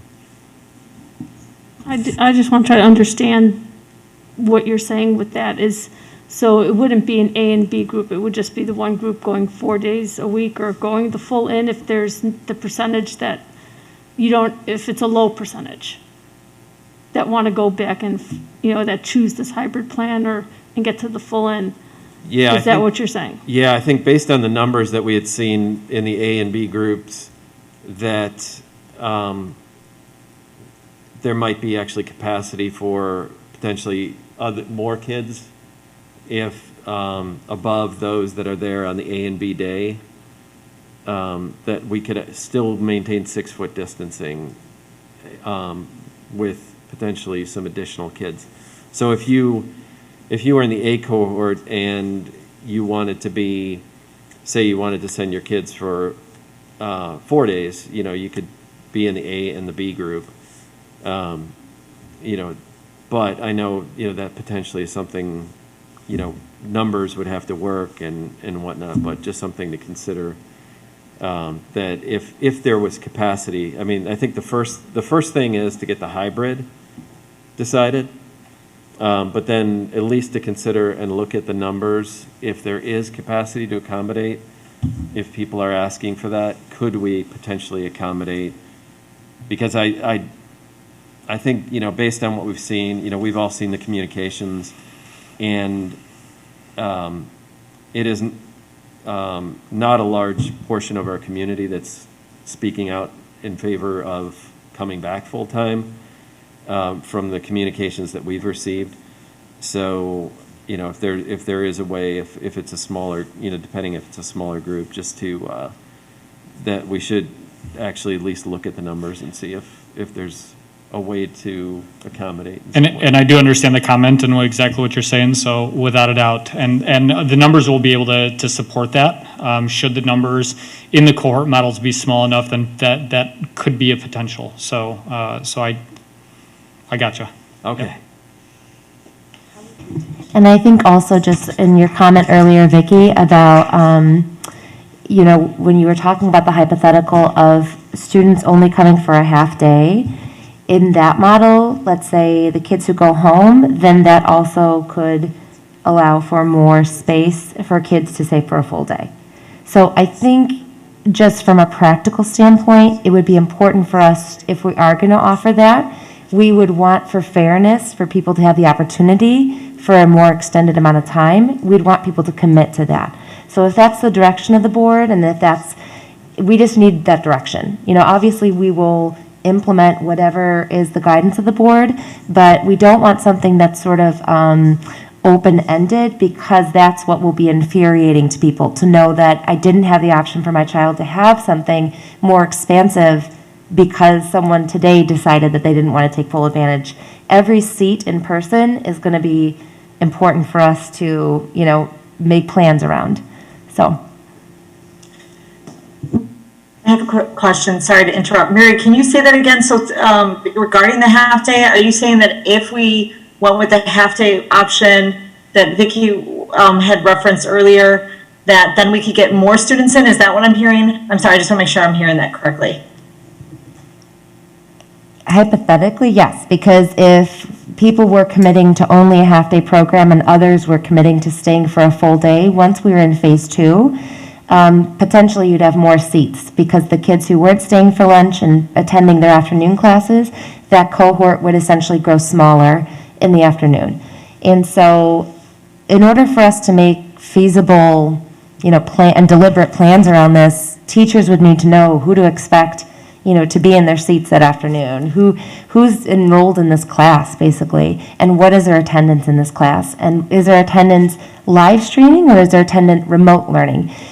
Understand, too, that if they're going to be remote learning, we have to build sections around remote learning only. So the remote learning teachers can't have 45 kids in their caseload, and the, you know, in-person teachers have 10.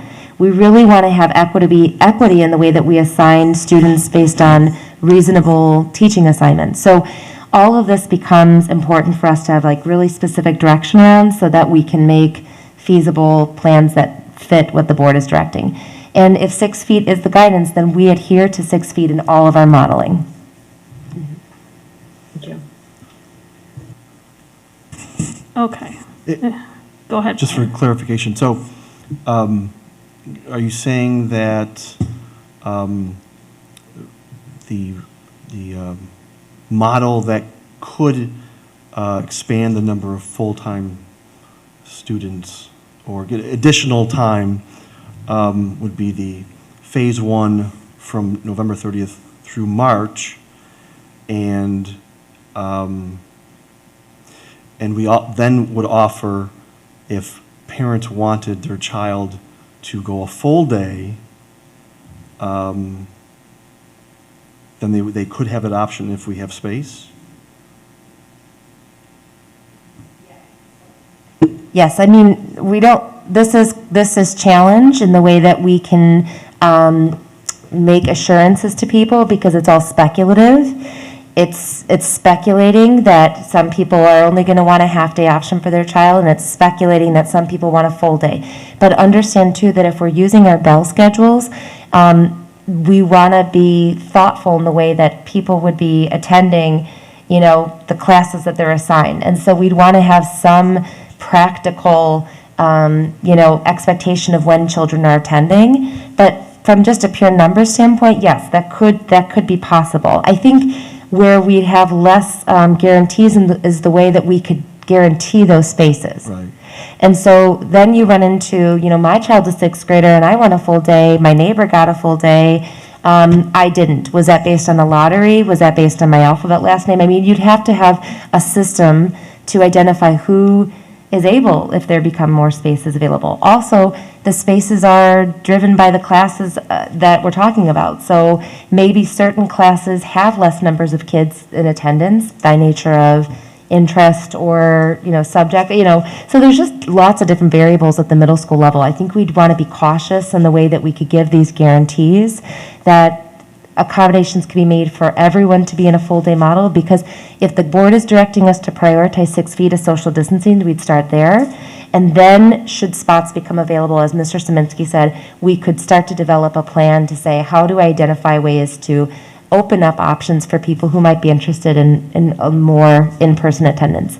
Paul, do you want to? Yeah, ultimately, if we can maximize the time and continue to increase it, kind of like us stepping away from the cohort C model.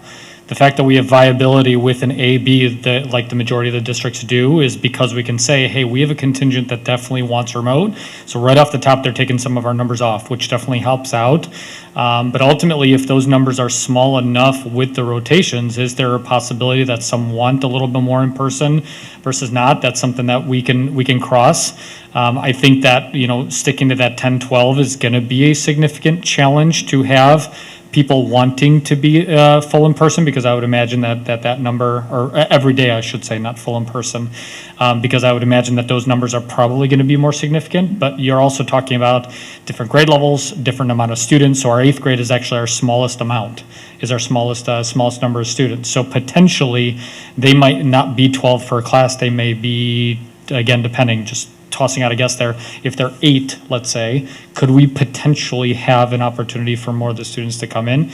Yes, but we want it to be consistent. We want it to be viable. We don't want to be like, oh, you have an extra Tuesday here and you're an extra Thursday and you have a PM here, because that's obviously not very viable for a scheduling perspective. But any opportunity that we can to increase it, obviously we're gonna be exploring that. The other thing to keep in mind is that I was asked about the phase 1 schedule versus the phase 2, and are there going to be significant changes? Primarily, no. And I shared the recent draft with Dr. Gore today, but it does need to account travel, leaving the building, entering the building, and like a break in the middle of the day.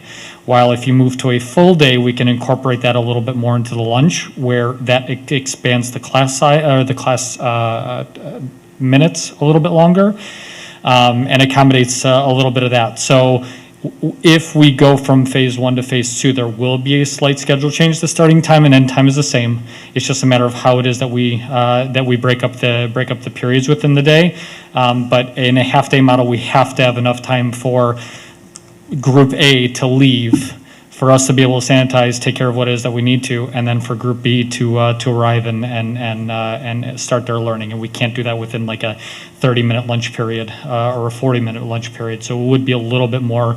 There would be a little bit more of a break there. So ultimately, when the decision is, and that's for the board to decide as well, is that you can look at it and say, you know what, we're going to go phase 1, and we're going to revisit and see when it is the appropriate time to flip the switch and move to a phase 2.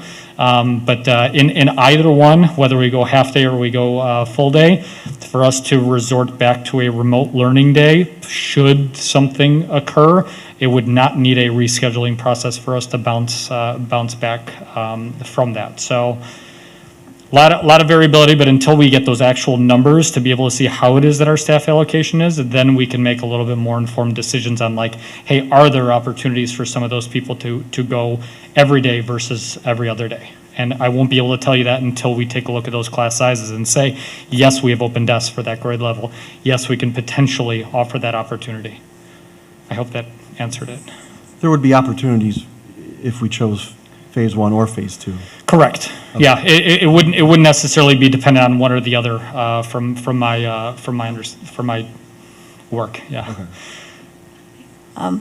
So my mind is like spinning a little bit. Like it's very exciting. So I just want to make sure I understand, so I vote the right way. So are you saying that if we want to open up, and of course nothing's guaranteed, but if we want to just leave ourselves open with the greatest possibility of allowing students with a potential option to do full days more than twice a week, provided that the numbers are low enough and all of that, then the best option would be for the board tonight to support a phase 1 only plan that extends through March and not support, no, you're not saying that. I don't think, from my understanding and me looking at the numbers, I don't think a half day versus a full day will necessarily make that. Now, we could have some parents that are, I guess what Dr. Gore was probably talking about was the opportunities for lunch, and some of the parents that are a little bit hesitant in sending students in for the full day. So if we have parents that are like, yes, half day makes sense because there's no lunch, The moment you move to a full day, we're gonna pull back, and we don't feel comfortable with our child going in for a lunch. So potentially some of those numbers may drop off, therefore allowing an opportunity for more often. But how many of those parents specifically are going to pull back? Mary, did I get that? Did I get that correctly? How many parents of those, when we transition to a full day or make a decision for a full day, that potentially can open up some numbers? But again, we're talking 270 per grade level. And how many can we add into the classes? Potentially some, but I worry about putting that out as, yes, here's a very clear-cut benefit to this, because I don't know if it's viable. I don't know if it's going to happen, because keep in mind that we're still hoping for 35% right off the top to go to a remote in order for us to facilitate this the way that we're hoping to do. I think Jen wants to make a Yeah, sorry, I'm trying to like insert myself and apologize. So I guess, because I thought I heard the same thing Vicki just heard. So I guess I'm probably a little bit more confused at this moment in time now based on what you just shared, Paul. But I guess ultimately, is it not fair to say that we really need to decide that November 30th is phase 1 at today's board meeting, and we could then, not necessarily about phase 2, but phase 1 is starting on November 30th, and couldn't we use then this time to specifically find out those that are participating, enrolled in that phase 1, what their interest would be for that, all day, maybe getting more students. I know what you were saying, Mary, about a lotto, et cetera, but if we're really listening to what the survey results were, which you had shared about like 51% being in person, probably a lot of people would be interested in that lotto, maybe not loving it, but at least getting the opportunity. So is really the decision just phase 1, November 30th is what we're being told is the earliest administration feels comfortable starting, and us making that decision today, and then perhaps getting more information to understand and really seeing the numbers? Is that, or am I making that too simple? Because I feel like we're bouncing around and there's still a lot of stuff unknown. And I know we have to make a decision because, Paul, you've shared, hey, the other back in September, you guys made a decision about K through 5, and they have basically 6 weeks to prepare. And I understand the complexity of Lincoln, but also, to be fair, back in September when there were a lot of options thrown at the board at that time, it was very much said, let's just focus on K through 5 and we'll leave Lincoln over here. So I always say that because time's ticking. So what do we really need to decide today? Is it just that phase 1 in order to kick off and begin and then get more information? Or do you need the answer for both? I don't think we need the answer for when phase 2, when you're comfortable with moving into phase 2. I don't think you need to lock in and say yes January or yes March. I think that ultimately it's, are we moving forward with an in-person hybrid option first? And if you're looking to take lunch off the table and not worry about that, or worry about that later, or be able to process and spend a little bit more time being very deliberate on that, then it's moving forward with that first. And then it's, as far as moving into a full day, since the logistics are already in place, the flipping of the switch will not take 6 weeks for us to hammer out the details. It will not take till March for us to hammer out the details, because essentially the schedule will be built for us to be able to roll that in at any time. And so I think that when the decision is like, hey, we're ready to move forward, that's why we looked at a phased-in approach, because at any time we can make that decision of, kind of flipping the switch and saying, yes, we are going full days and this is how it looks. And yes, we can absolutely survey the parents and say, we understand that you're in half days. Those of you that are possibly going to be drawing back a little bit, if we were to go to full days, we can look at those specific numbers, and then potentially there's an opportunity there. But I don't think it's going to be like huge significant. But it's also going to be a testament to our lunchroom procedures, because a lot of the parents that are considering the half day are saying, you know what, I'm a little bit nervous about the full day. How are we making sure that we have them feel comfortable? Because I know that a huge priority is going to be making sure that our staff is comfortable. And if our staff is comfortable and we're able to communicate those procedures and we feel good about them, we feel like for our families it's going to be something that's going to be comfortable for them as well. Okay, well, thank you for that clarity, because I think voting on phase 1 of a hybrid option to begin on November 30th is probably, I mean, I know we're going to vote, but I think a majority of us are there. We're actually, we're listening to the community and also trying to, and listening to your input as far as when you feel comfortable to begin that, knowing that we want to begin sooner than later.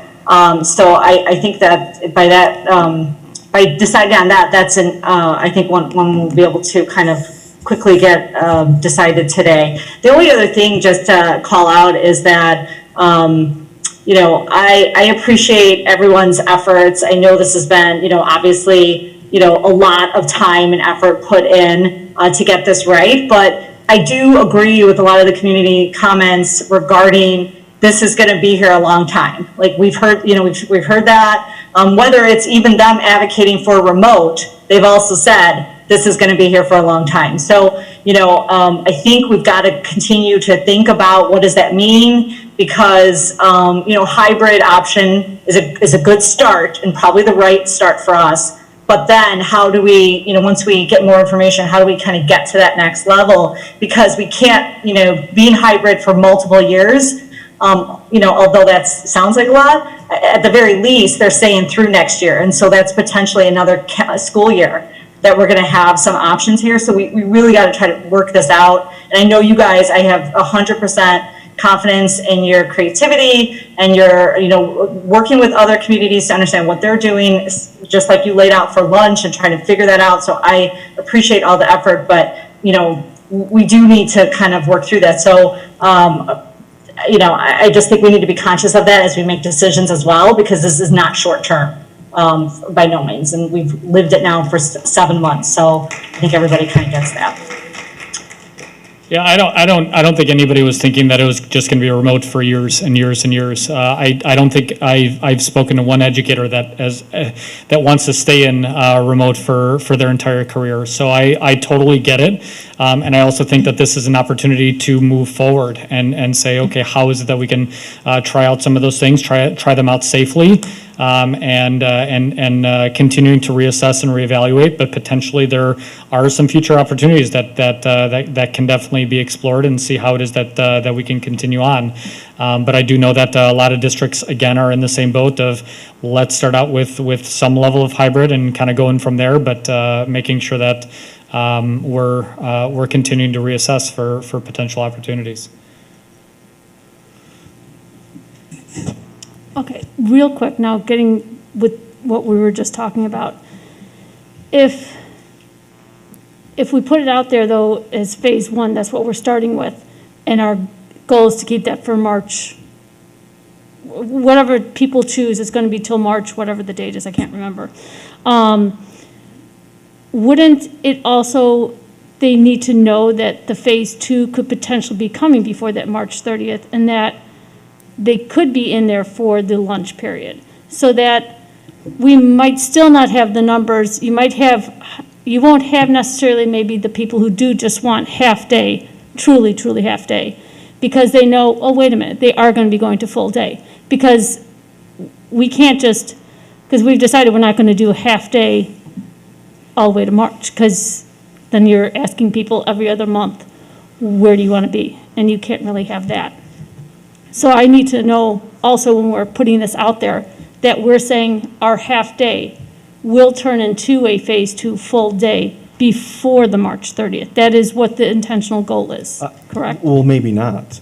My view is we should make a decision for what we're going to do between now and March. And I'm leaning toward phase 1 the whole period, because it appears to me you're going to get the most number of students in school. Because if you say, well, we're going to start with phase 1, then move to phase 2, so you are going to commit to a full day, you may have parents say, well, we don't want to do full day, so we're just going to stay home. And that's going to limit the number of students in school. And so if the goal of this community is to get the most amount of kids in school right now, it appears to me that it should be phase 1 from November 30th through March, and between that time, We can collaborate with parents through a task force. We can do surveys. We can coordinate with other districts to determine what the next step's going to be. And if the next step we determine is go to phase 2, then we can survey parents and say the next step is going to be phase 2. Who's going to be returning to in-person? I don't think it's practical to not have something in place at this point, to say, well, it's phase 1 and we're going to wait and see what is going to happen month to month. To your point, I don't know. That's not practical. I think that's unfair to administration, to teachers, and to families. So I'm advocating for phase 1 between November and March, and then between those dates, we can do our best to make decisions about the next phase. And it's clear the ultimate goal here is to get our kids back, provide an option for full remote and full return to school, full time. That's clear, that's our goal, and I think there must be some miscommunication, because parents that think that that's not our goal, I guess we're doing a poor job communicating with the public, because that, clearly our goal is to get the kids back into school, full time, safely. That's our goal. So again, I'm for phase 1, November through March. Oh, Okay. Mary, go I ahead. was just going to say, what you could do is you could say, keep phase 1, do November 30th through January 4th, and say to families on January 4th, before January 4th, there would be the option of identifying if you're interested in a full day. And at that point, then you have the ability to say, can we merge, based on the numbers? That's when you'd have the information to know who actually is interested in this and who is not. That's just an idea, but I don't know, Paul, if you agree with that thinking, but. Yeah, I think even upon sign up, that's something that we can talk about, because we're going to be asking parents to sign up for either remote or an in-person hybrid. And so even though the in-person hybrid is going to start out as the half day, one of the very next questions we can say is, if and when this turns into a full day, would you keep your students in then? And so you have that data at that point.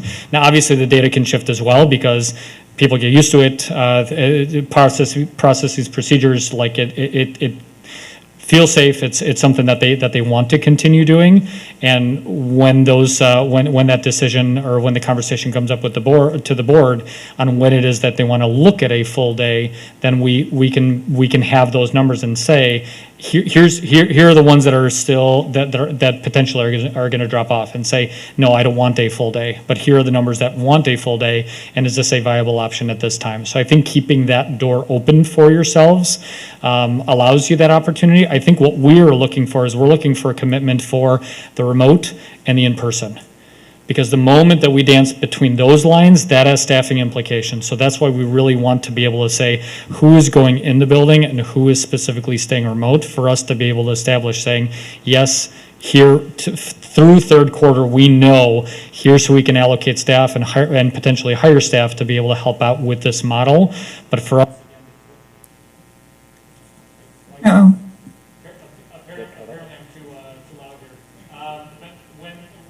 When we decide to actually go to a full day, we're able to do so because those structures are already in place. You need a commitment through March. We're looking for a commitment for one or the other, the in-person versus the remote through March, yes.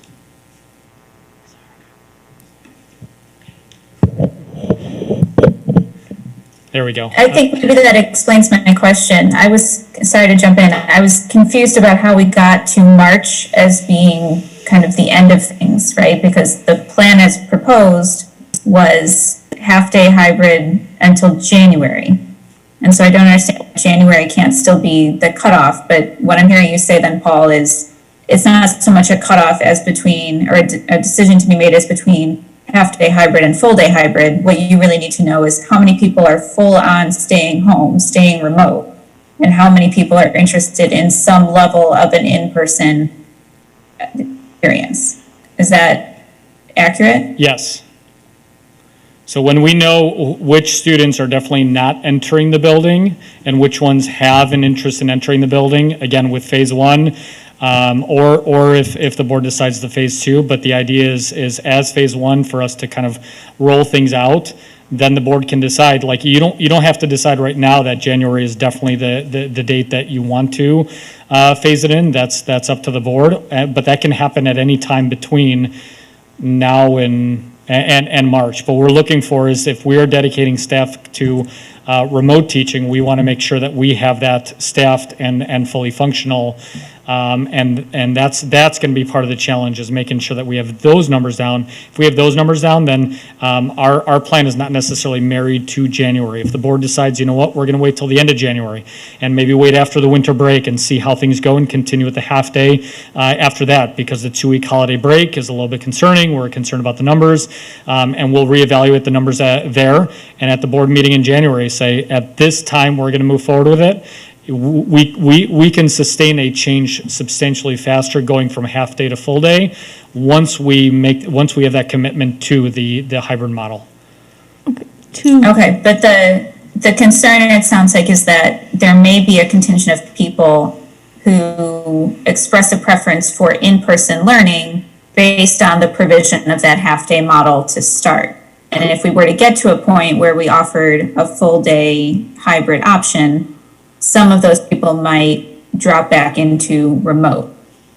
They could, and it would be a matter of if we can sustain those numbers with our remote staff. But the idea is that if we have a commitment, at least at that point, I think that we can kind of navigate those numbers at that point. But ultimately, I think that the majority of parents that filled out our survey are looking again for a full day remote option. Based off of the survey, I think it ended up being something like 70% had 3s or higher. 3, 4, or 5, like interested or very interested in a full day, that I think that the majority are going to be interested in that. But I definitely know that some of the families that we've talked about share the same concerns as the teachers of like navigating that lunch portion. And if we nail that down and we are able to create some of those safety procedures, potentially that can be further minimized as well. Okay, I appreciate you clarifying. I'm sorry to cut you off, Brian. Oh, no, that's fine.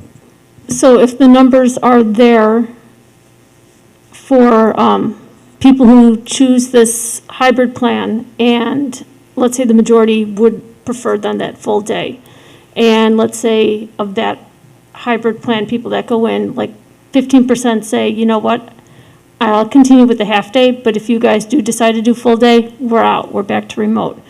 Is that feasible? I don't want to be doing this back and forth, because I don't, to let people to commit to their half day and then know, well, wait a minute, now we're going to switch it to full day. And then there are the people who do want full day. And we all get that. But we just don't want this commitment to March and then thinking they have their half day to March when it potentially wouldn't be a half day till March, that it would switch well before then. Sure. So I just want to know that possibility for them to go to remote without that changing too much.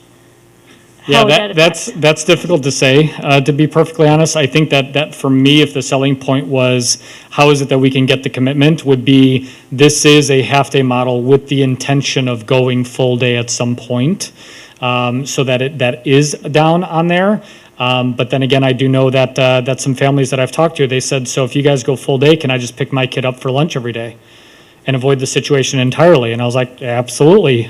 We actually, during the regular school year, have some parents that regularly pick up their child during lunch and take them out for lunch. So I think that there are some opportunities there, but I think that, you definitely bring a good point, because if there's a large enough contingency that do not want to be there for lunch, then it without a doubt complicates things. So I think based off of the data, and I'll let Mary speak to it, but based off of the data, I think the majority of the parents are looking for a full day. That would be a smaller percentage, but ultimately that percentage could be large enough to complicate things for our remote teaching staff.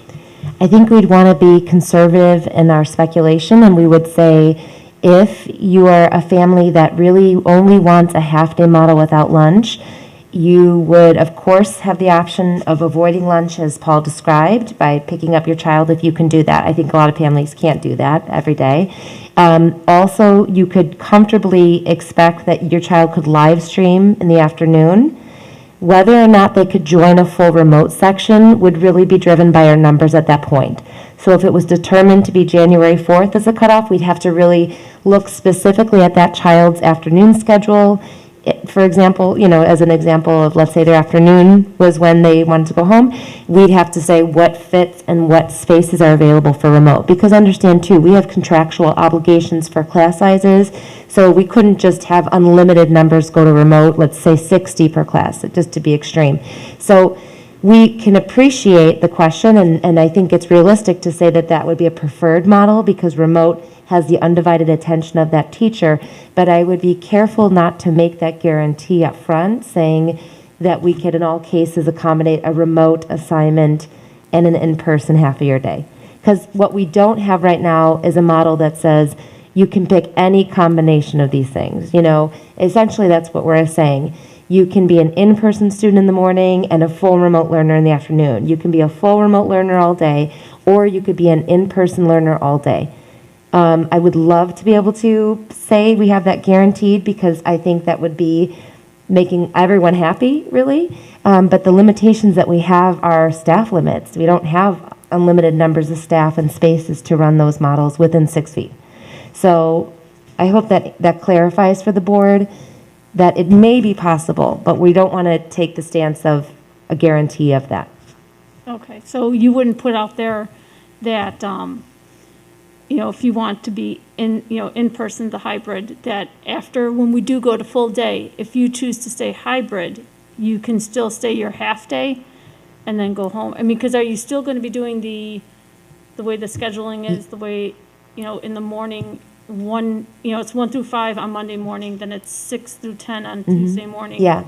We would be doing that for a half day, but if we were to move to a full day model, it would just be 1 through 10. Yeah. Okay, so then it wouldn't be feasible at all. Okay. And I'd also want to clarify for people interested in full day in person, I wouldn't want to also make it assumed that just because you're signing up for this, that you'd have the guarantee of coming 4 days for full in person. This would really be contingent on the spaces in classrooms, unless the board changes their position on the 6 feet. But if remaining with the 6 feet guidance, everything would be driven on how many students we could make within those limitations. Okay. Okay, I have a few other questions besides all of that. We had talked about doing, for the self-certifying talked about an app, and you guys said that there was a discussion that you had on Friday or a meeting. I was wondering how that might have gone regarding parents' use of this app.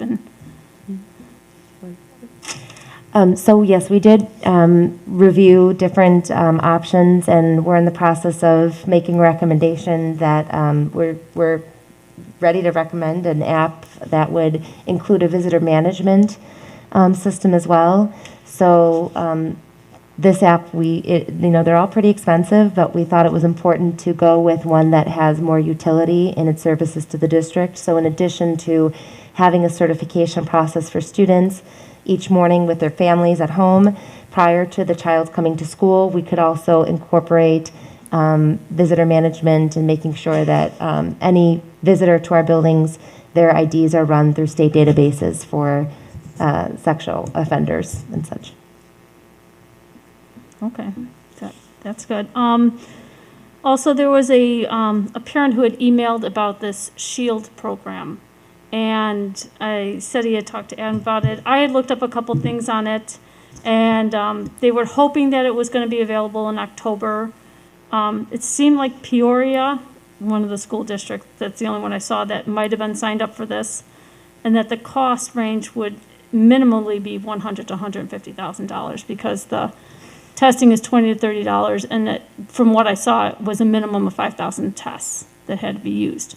So I was wondering how feasible this SHIELD, because U of I uses this, and how many, I guess it would be feasible, and what you found out about it? I think the easy answer right now is that it's not available for public school districts to purchase.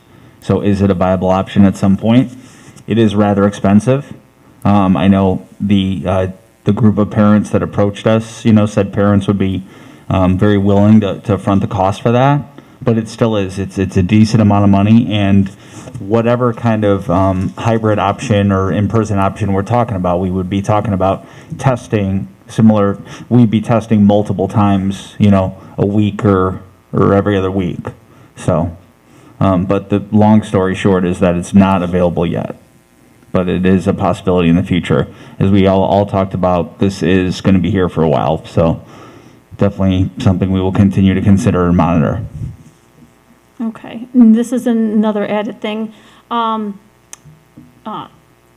you know, 214 started back on Thursday and Friday, and with their hybrid plan, and I have 2 kids that are there, a junior and a freshman, and we had an orientation because my freshman was very excited and wanted to go and check it out, and they have, it's almost like the size of a phone, a large phone or whatever, but as soon as you walk in, instantly takes your temperature and you pass on.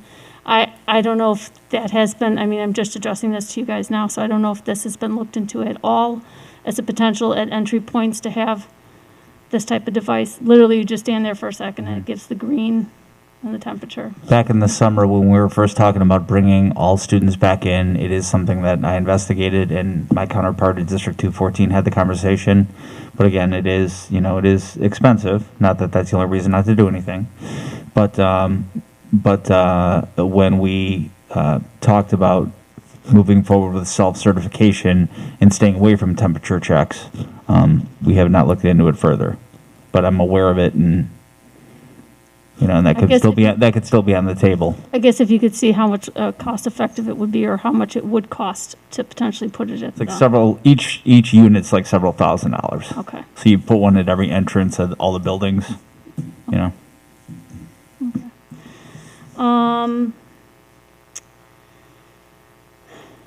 Okay, now, I think Paul, you addressed this, that if by chance when we do go to hybrid, if we have to return back to remote, that the hybrid plan, how the teachers are set up that way, that schedule, that is how it would go to remote. And there wouldn't be changing back and forth. That's the set schedule, and that's the group of people, the group of teachers you would be with.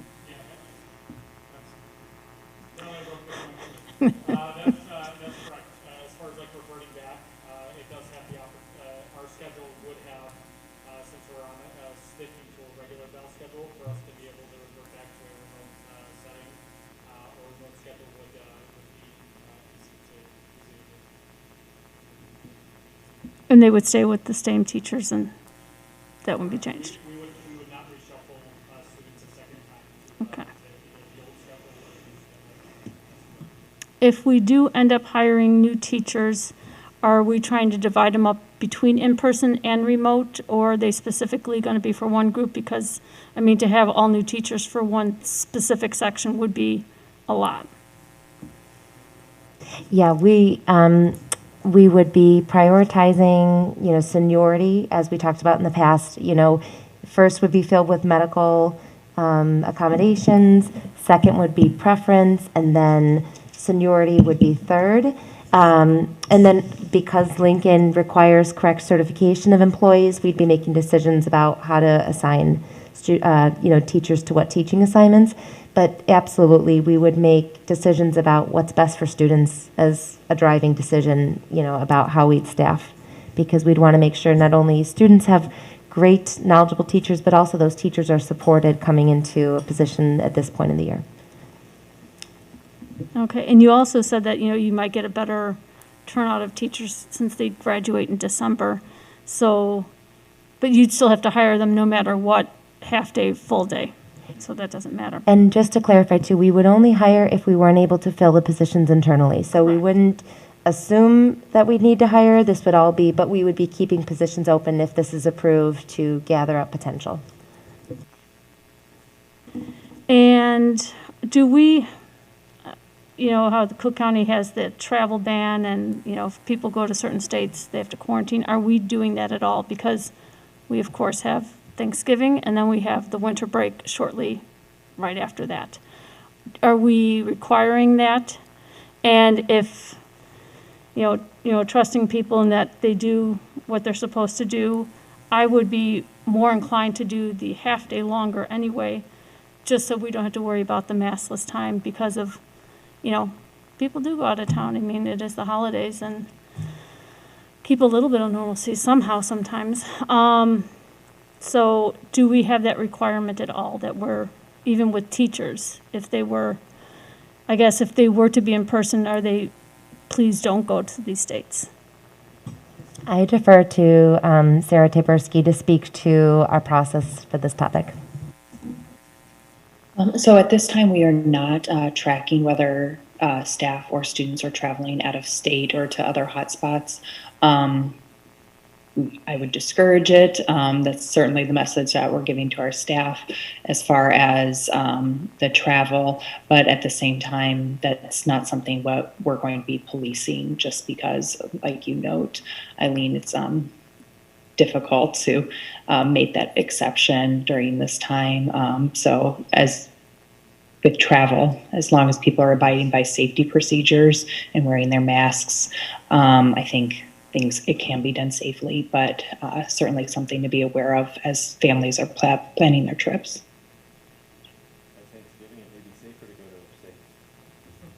You never know. Okay, so now we kind of have to make a decision. Do we hold off phase 2 for just a little bit to start phase 1 November 30th, and then in the beginning of January, getting the feedback from parents saying, how do you feel about doing the full in, and when to start that process? So the question would be put out there for parents when they do sign up that half day is what it starts with, but full day is the intention for it to go to, so that there will be those massless times, so they are aware that this is the intention of what we're trying to give this full day experience back to these kids. Are we in agreement on that we're trying to do this, getting to this full day, but we're doing half day? I don't like that approach because I think we need a more definitive time frame. I mean, what if we say that we're going to go half day, and at some point we're going to go full day, and if you're not prepared to go full day, then you're going to have to opt out. And then we end up going half day through March. Then you're going to have families saying, what the heck's going on here? I wanted to go half day, and now I've been full remote the whole time because you indicated that we're going to return to full days.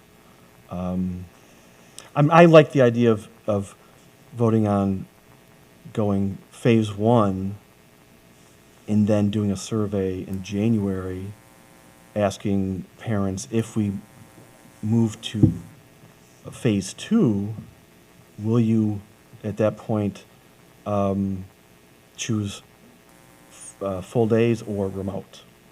That's my preference. Go ahead, Jerry. So I think my view is actually counter to Brian's. I think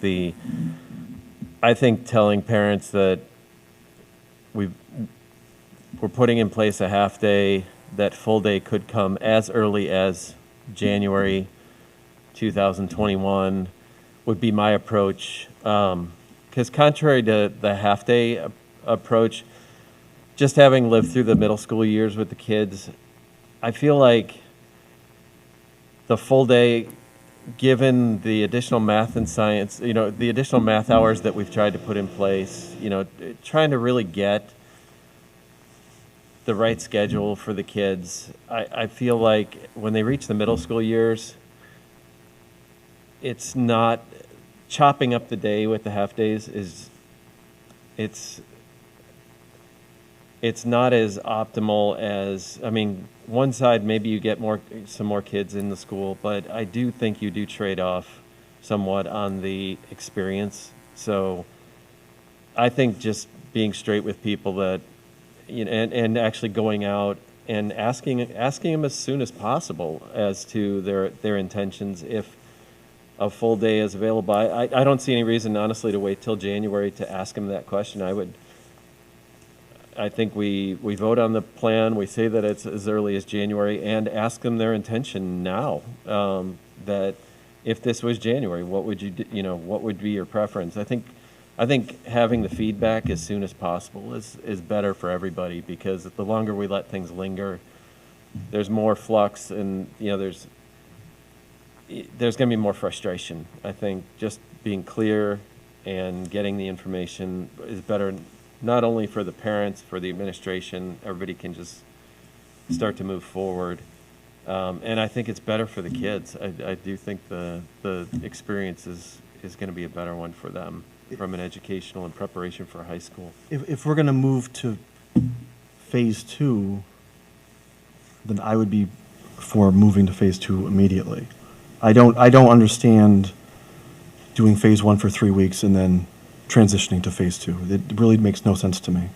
The rationale originally was to give administration some time to deal with the whole lunch issue. I have great confidence in administration that they can figure that out between now and November 30th if we're going to go phase 2 on November 30th. I don't think we need to wait until January to go to phase 2 because of the whole lunch issue. I really think that we can figure that out. So I am for either phase 1 through March or phase 2 through March. I'm not sure why we'd wait if we're going to go to phase 2. Rachel. Brian, kind of to your point, I think that, or from what I understood from the administration, I think that the half day went beyond just the lunch. I think that was part of it. But I think also considering like the transition to the live streaming, because keep in mind that with the 2-day hybrid, you're going to have kids on the live stream 2 full days when they are not in class. Whereas I think the benefit with the transition in the half-day model is that despite the transition to the live stream, which can be challenging, you'll have kids in the building each day. So they'll have that contact with their teachers each day to kind of ease them into that full-on live stream model. That to me is just as important, if not more so, than the getting down the routines and preparing for lunch. Because I agree with you. I think that the less transition, the better. That would tend to be my preference. But I think that there have been some valid points made about the half-day model. So I guess I'm hesitant to dive right into the phase 2, and especially considering the really high responses from the teachers. I don't think it's to anyone's benefit to push everyone back in when they are not comfortable, and then we're doing all these different things at the same time.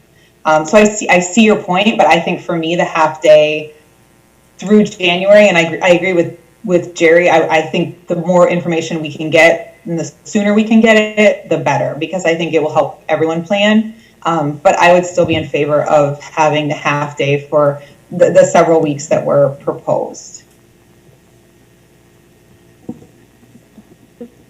Jen, go ahead. Yeah, so just to be clear, because I feel like I'm kind of getting back and forth, or we're going back and forth.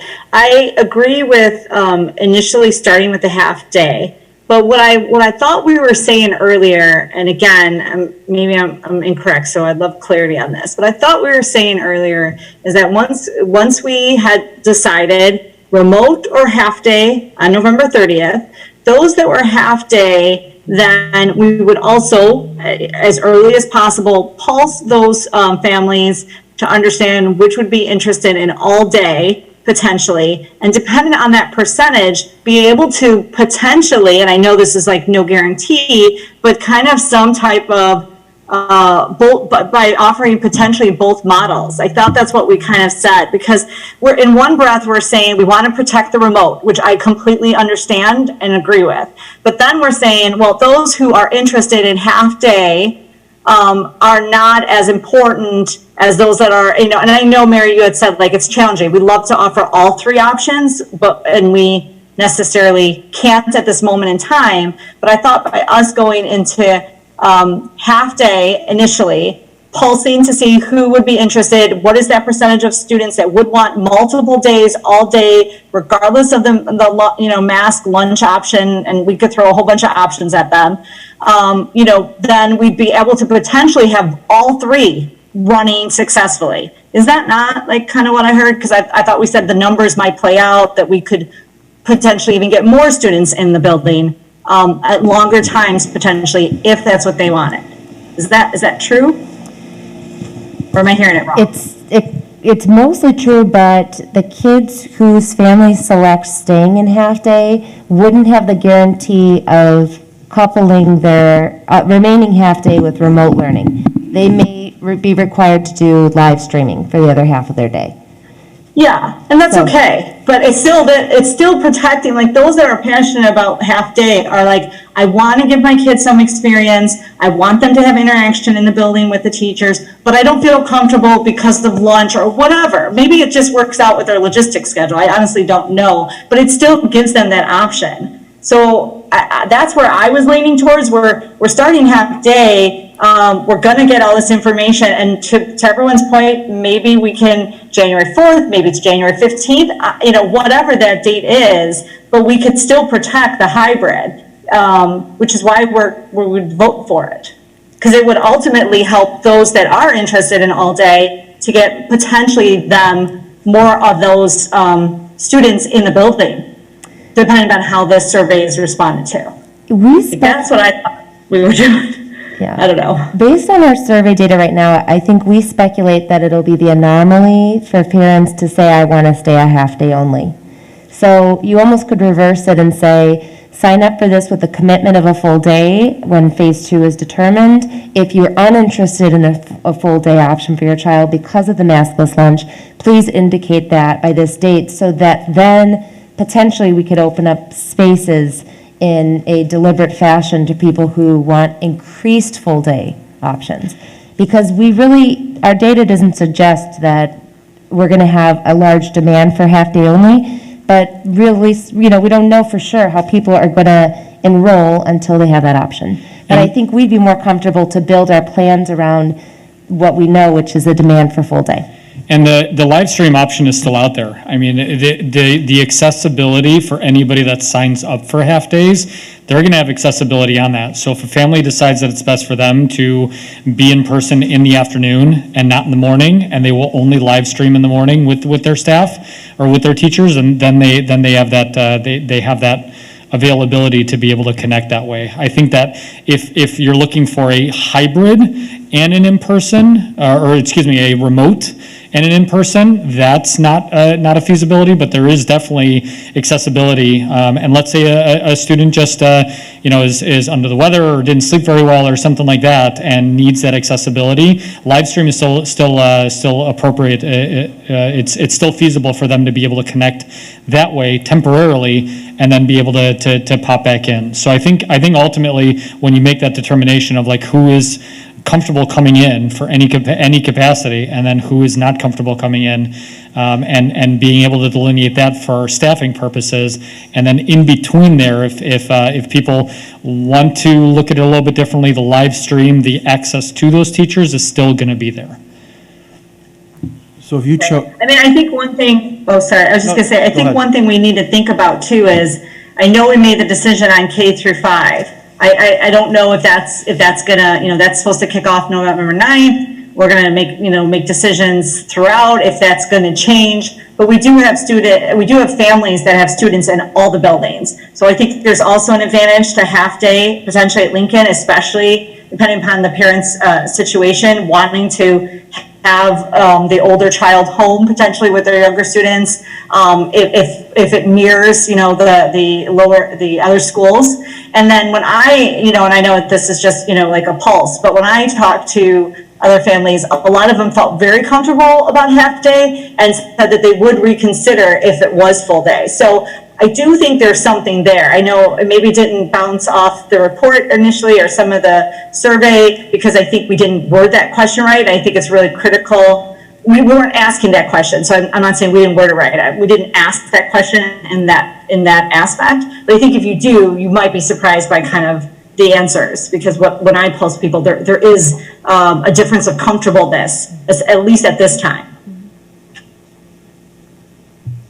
Just a quick question. So if a student elected half day, and then we transition to full day, would that student be guaranteed a half day, 4 days a week? And would there be an option for remote? Or would it just be live streaming? Possibly. If we had the remote spaces and we had the correct certified teacher and remote with the section space to accommodate them, it's possible. It could get pretty dicey because if you have half of the students that are wanting to only do a half day, some may be you might have spots for some to do remote, and you may have others that have live stream. I think that's where we really want to be deliberate and careful in the way that we're making these assurances, because we want to have a fair system for kids and for families.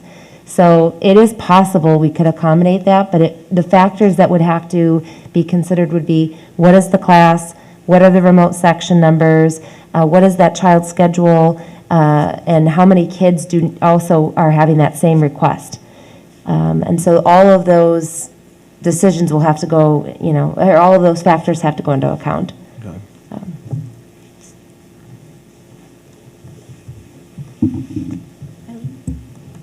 Okay, thank you. Yeah, I really appreciate this discussion and all these new ideas that came out tonight. Thank everyone. I know that last Thursday my preference was to skip phase 1 and just jump ahead to phase 2. I think after this weekend and hearing a lot of feedback, and then tonight, I do see benefit of starting with phase 1. But I think if our goal is to move to phase 2, like if that is the most popular option of our parents, and if that has the support of our teachers union, then I think we need to give a definite start date for phase 2. Otherwise, I think I think parents need certainty, so they need to know by this date, that's when phase 2 happens. Because I'm afraid that, let's say if we say we're going to do start with a half day on November 30th, and then we're going to go to full day hybrid on January 4th, then maybe for parents who want the full day, but hybrid's not so good, they'll find a way to make it work until January 4th. But if we keep pushing it off, well, now we're going to survey this. Well, now we might do this. Then they're just waiting and waiting. So I do definitely think we should survey parents. I think we need to kind of get a better pulse of what people want, but I would want us to be able to say, based on the parent responses, based on the teacher's comfort level, we are going to go to that phase 2 of full day by X date. And I'm okay if it's January 15, I'm okay if it's January 4, but let's just have a date so that parents can plan their lives. Okay. We're kind of still back at square one. I agree with you, and I still don't see how I just can't wrap my head still around having that option out there when potentially it might not be an option. So to Jen's point, to offer the 3, which is ideal, would be great, but I don't know that we can actually say we can offer it without doing the survey first to see where everybody stands and then to go with it. But we don't want to do that. We want to get things starting to go and roll. So to that point, I see what you're saying, because we can't just have it open-ended in many ways to be, because then otherwise it is just kind of half day to March. if we keep extending or trying to figure out where we're going to put the full day in and how we're going to accommodate the people who did want hybrid, just half day, and maintain it that way, because it all depends on the numbers, is really what it comes down to. And we don't know that until everybody registers. So, but we have to have it, the question a certain way so that people know exactly what they're going to expect. I'm in for starting phase 1. I'm into it being more the middle of January to accommodate for people who do go on vacations during the winter holidays, so that we don't have to worry about this massless time for this, especially for the 2 weeks after they get back. So at least January, whatever that date might be, that 2 weeks after, then to ease into phase 2. And then I guess when you put it out there, I guess I really don't know how to see that to get people to maintain your half day, which we think it's a small minority, and then to give people their full day, because we know people are very much more vocal. But we do get emails, we get calls, people do talk to us about, I want the half day. I don't know if I want the full day. So we just kind of have to make the decision that, start at the phase 1, which I totally get with Rachel with adjusting to the live streaming, because I think to put a child into live stream for the full day straight on would be a hard adjustment to kind of figure that out. And, even for the teachers, for the adjustment for them, knowing that, half the day would be in person and half the day would be live streaming. So that is where I'm at. And I'm not going to go to Jen yet. Kimberly, where are you at? Sure, I'm happy to speak to that a little bit. I have some remarks that I've prepared kind of as we've been discussing, and I hope you will indulge me as I kind of go through and explain a bit of where my head is. I think in the many weeks that we've been approaching this decision in its various forms, in terms of between the elementary and the middle school level, I'm trying to approach these decisions from the standpoint of understanding that our job as a board is to steward the financial and educational resources that are available to the district to provide a quality educational service. And if that's the pinnacle, that's what each of us here to do. I agree then that the best model for providing that quality educational service is in person, right? I don't think there's any disagreement among any of us on the board that the ideal is for all of our students and all of our staff to be back in the building. We understand the social and emotional impacts of that model of learning, and that is the ideal, the standard, the desirable approach. That case, I don't think anyone on the board, and I apologize if I'm speaking out of turn, is of the opinion that we want to replace that traditional model with a remote model. I think to the degree that any of us are in favor of or to any degree protective of the remote model, it's because of the feedback from community members who have said that either this is favorable for their student in the current circumstances, or they have a personal need for it in terms of their own medical situation or what have you. So again, being that the goal is to provide quality educational service to all of the members of our community, we want to maintain the quality of the remote experience for those who need or prefer it. And to that end, I think turning back to this particular plan, I mentioned this last time that I appreciate the degree to which this plan helps to protect and preserve the quality of the remote experience.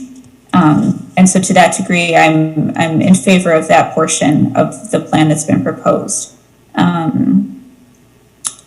It was pointed out in the community comments that, there have been various proposals or suggestions that have been made as far back as our June and July meetings. And I think we can all agree that the information about this pandemic and everything that we're experiencing has evolved over time. I think Elizabeth, our MPA rep, mentioned that, even recently, we're learning new information about the potential for virus particles to be aerosolized, and what does that mean in terms of the potential for spread, et cetera. And I think among all of the change and the evolving information, the two things that have remained constant have been the importance of wearing masks consistently and maintaining 6 feet of distance as much as possible. I understand that those are not standards that are applied in every workspace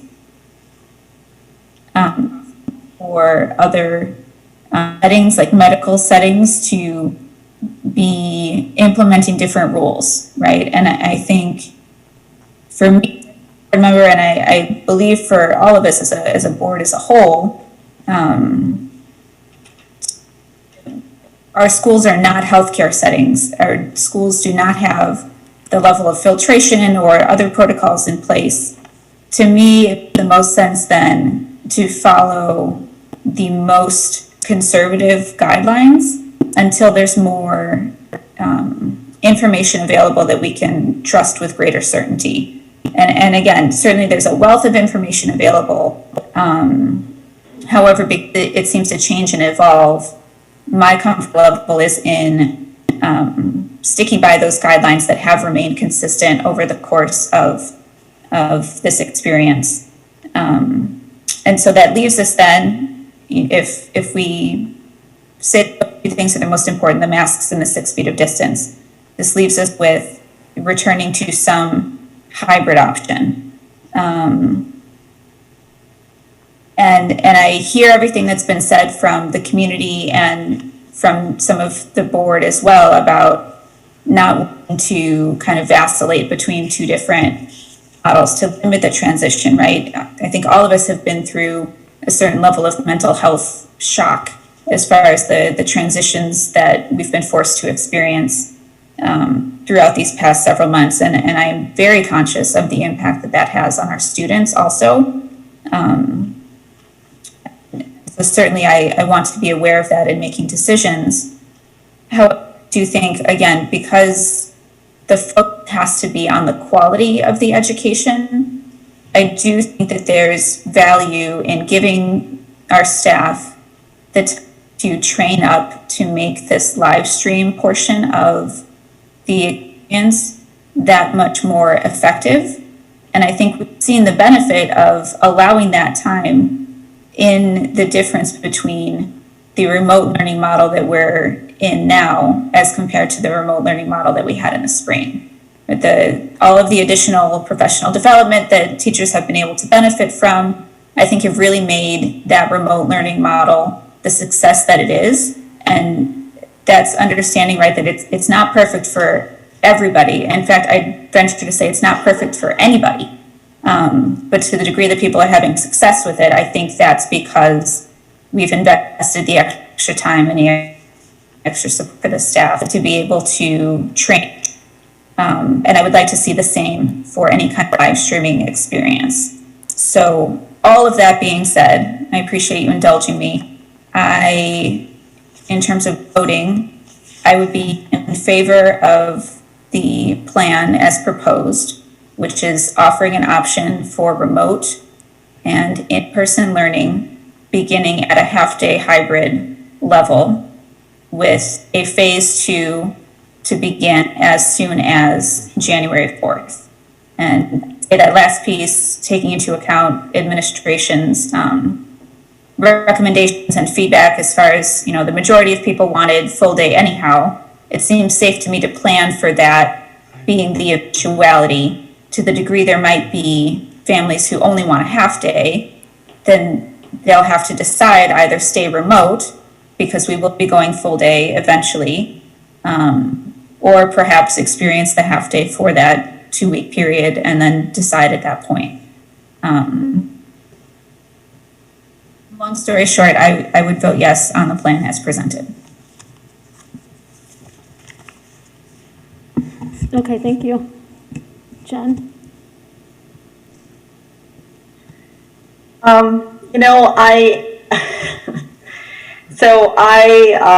Support continuing the remote plan that we talked about for those families that need it. And Kimberly, you said it very well, based on feedback that we've received, and also staff that might choose to opt for remote, and having that prioritization that we kind of talked about. I'm also fine with us moving to half-day in person in the building, and beginning this live streaming as part of the plan to move forward. What I don't feel comfortable yet on is this decision that we have to immediately decide today when we go back to potentially having more than one, whether it's plan 2 or more days than plan 2. Like my feeling is that we need to know that the students are going back November 30th. Okay, that's one.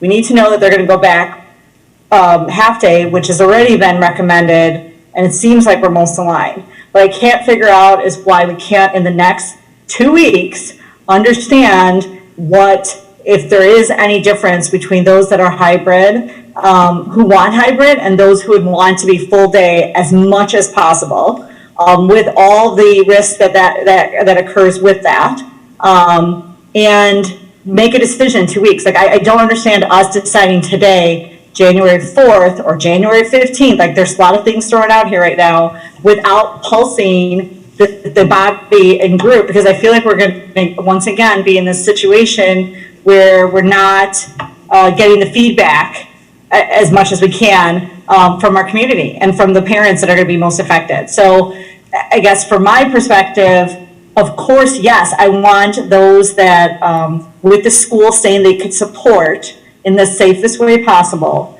full day classes at some point, and again, we could debate about the day, but I want to understand from the parents of what percentage, because I feel like if we don't do that and we don't take that additional 2 weeks to ultimately decide the start date, ultimately decide what day that begins, then we risk that we might be able to offer all 3 options, which might work, to Mary's point, that would be a perfect world, and it might not, maybe, we wouldn't be able to, the numbers don't work out, etc. But unless we pulse the parents and understand that, then we're shifting to a model that I don't think represents some of our parents and their concerns. So I don't see why we have to make, when we move, well, that's our goal. I'm not saying that that's not our goal, but why it can't be an additional 2 weeks to gather that information, and the school continues to move forward, administration moves forward, knowing November 30th, we're starting, half day, and then within 2 weeks decide a definitive, based on the information, true begin in full day class. So that's where my head's at. Doesn't sound like everybody's there. I think you guys are anxious to put a date, and I understand from planning. I get it. But I don't see how 2 weeks really couldn't provide more insight for us, and is so critical that we have to rush it. That's just my thoughts. So the difference is, if in what you just explained, if we're going to be hiring to satisfy the people who want to stay with half day, if we're going to hire to make remote be coupled with their in-person, we would need to know that as soon as possible. I think I'm comfortable with that logic. If the board is saying that at a cutoff point when the in-person kids either go to full day or stay half day, if the kids who stay half day, if the board is comfortable with the minimum of live streaming, then that's fine.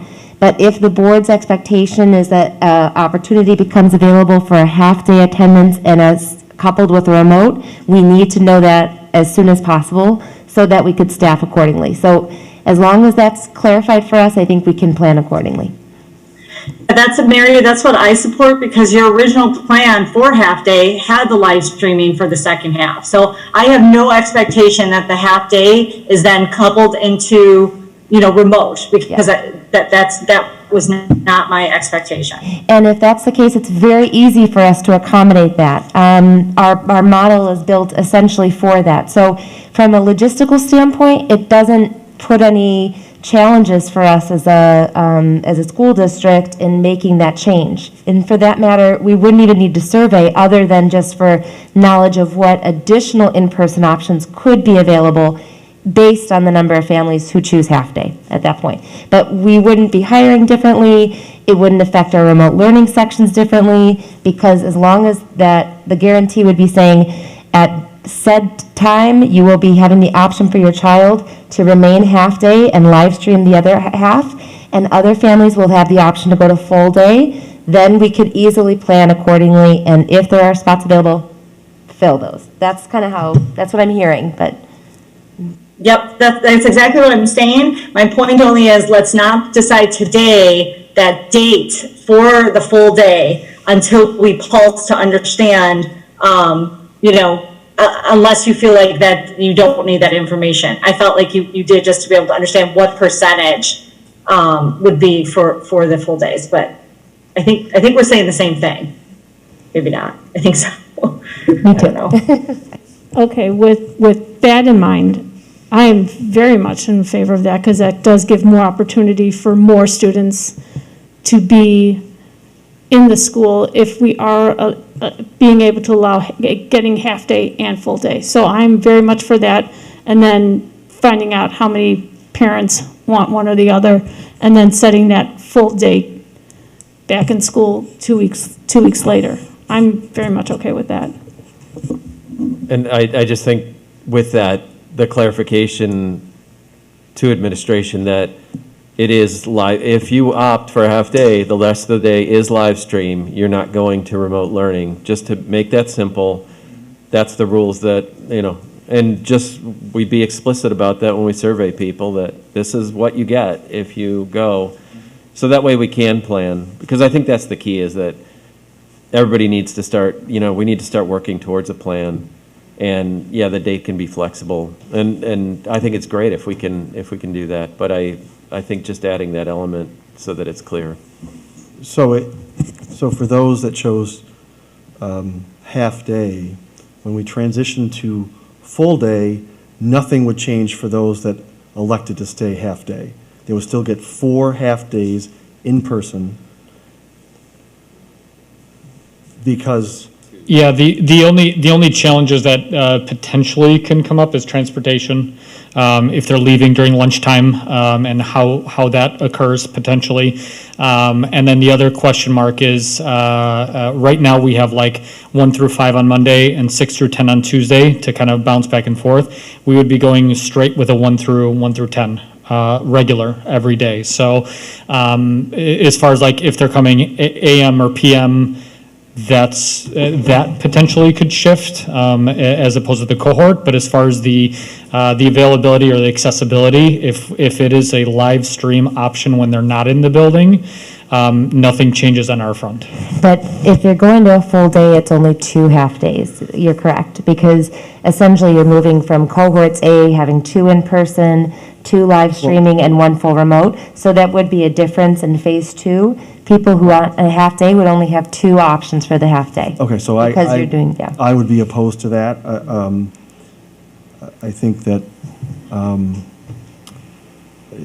for me to vote for phase 1 until January, then phase 2, those that elect to stay half day should have 4 days in school. Because if you don't have that, now you're limiting the number of students in school. So ultimately, what it changes is from 4 half days to 2 full days. So it still equates to a total of 2 days? Not the students that are choosing half day. No, I think the problem, Brian, is the math you're putting. They had cohorts A and B, and the kids were divided up so that you would have social distancing. And if you start putting those kids in 4 days, that gets into the overlap of the kids that want full time.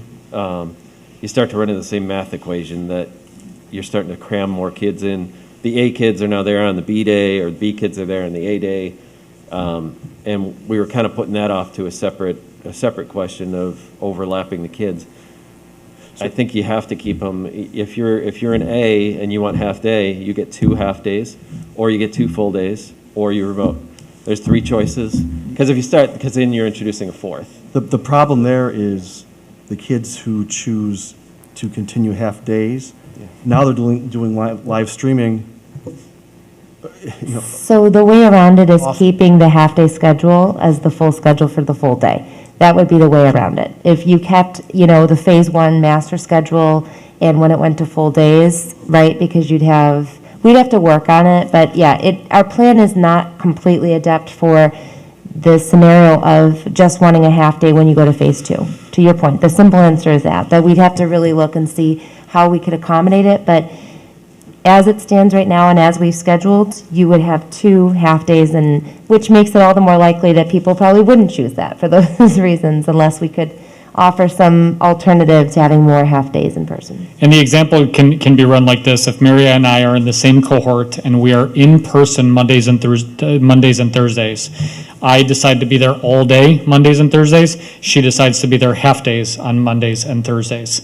She doesn't have the opportunity to come in Tuesdays and Fridays on top of that because that's cohort B. That's when Mr. May and Mr. Parisi are in the building. So she wouldn't be able to say, I want 4 half days when these are her set scheduled days. Well, why not? Because then again, Can't we make that happen? the challenge is that cohort B, the numbers are already allocated to you guys. And so if your numbers, I guess if there are enough people that are not there because they're choosing to go half days, so if, let's say, Mr. Parisi decides that he wants to be half days, then potentially there could be some seats available, but because those B day cohorts are already allocated with the students that are supposed to be there full day, we don't have availability for everybody to have accessibility every single day from both cohorts. And the answer would be to change it would be to minimize, the social distancing between people, because A and B is the 10 to 12 students per section. So you could accommodate more children per section if there's less social distancing between children.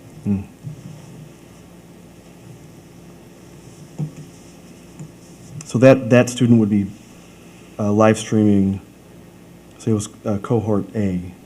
They'd be live streaming Monday afternoon, all day Tuesday, remote learning Wednesday, live streaming Thursday afternoon, and then live streaming all day Friday, which to me is not an ideal.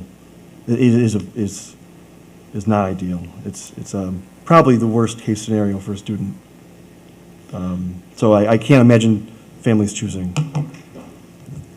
Yeah, I think it's an option for those that are looking at the full days and not wanting to be in there the full days. The option exists there, and we can accommodate that. But to accommodate them coming in additional days when it's not their cohort's day is really going to be numbers dependent. Again, that family has options. If you're in 8th grade, it's a little core block heavy in the afternoon. So you may look at it and say, you know what, we want to be in the afternoon on those days because 6 through 10 are really emphasizing that those times. 6th grade may emphasize in the morning because that's when they have 2 full out blocks. Again, families, if it works, can take their child out during that lunchtime. I think that there are opportunities there for the families that are looking to avoid that lunch period.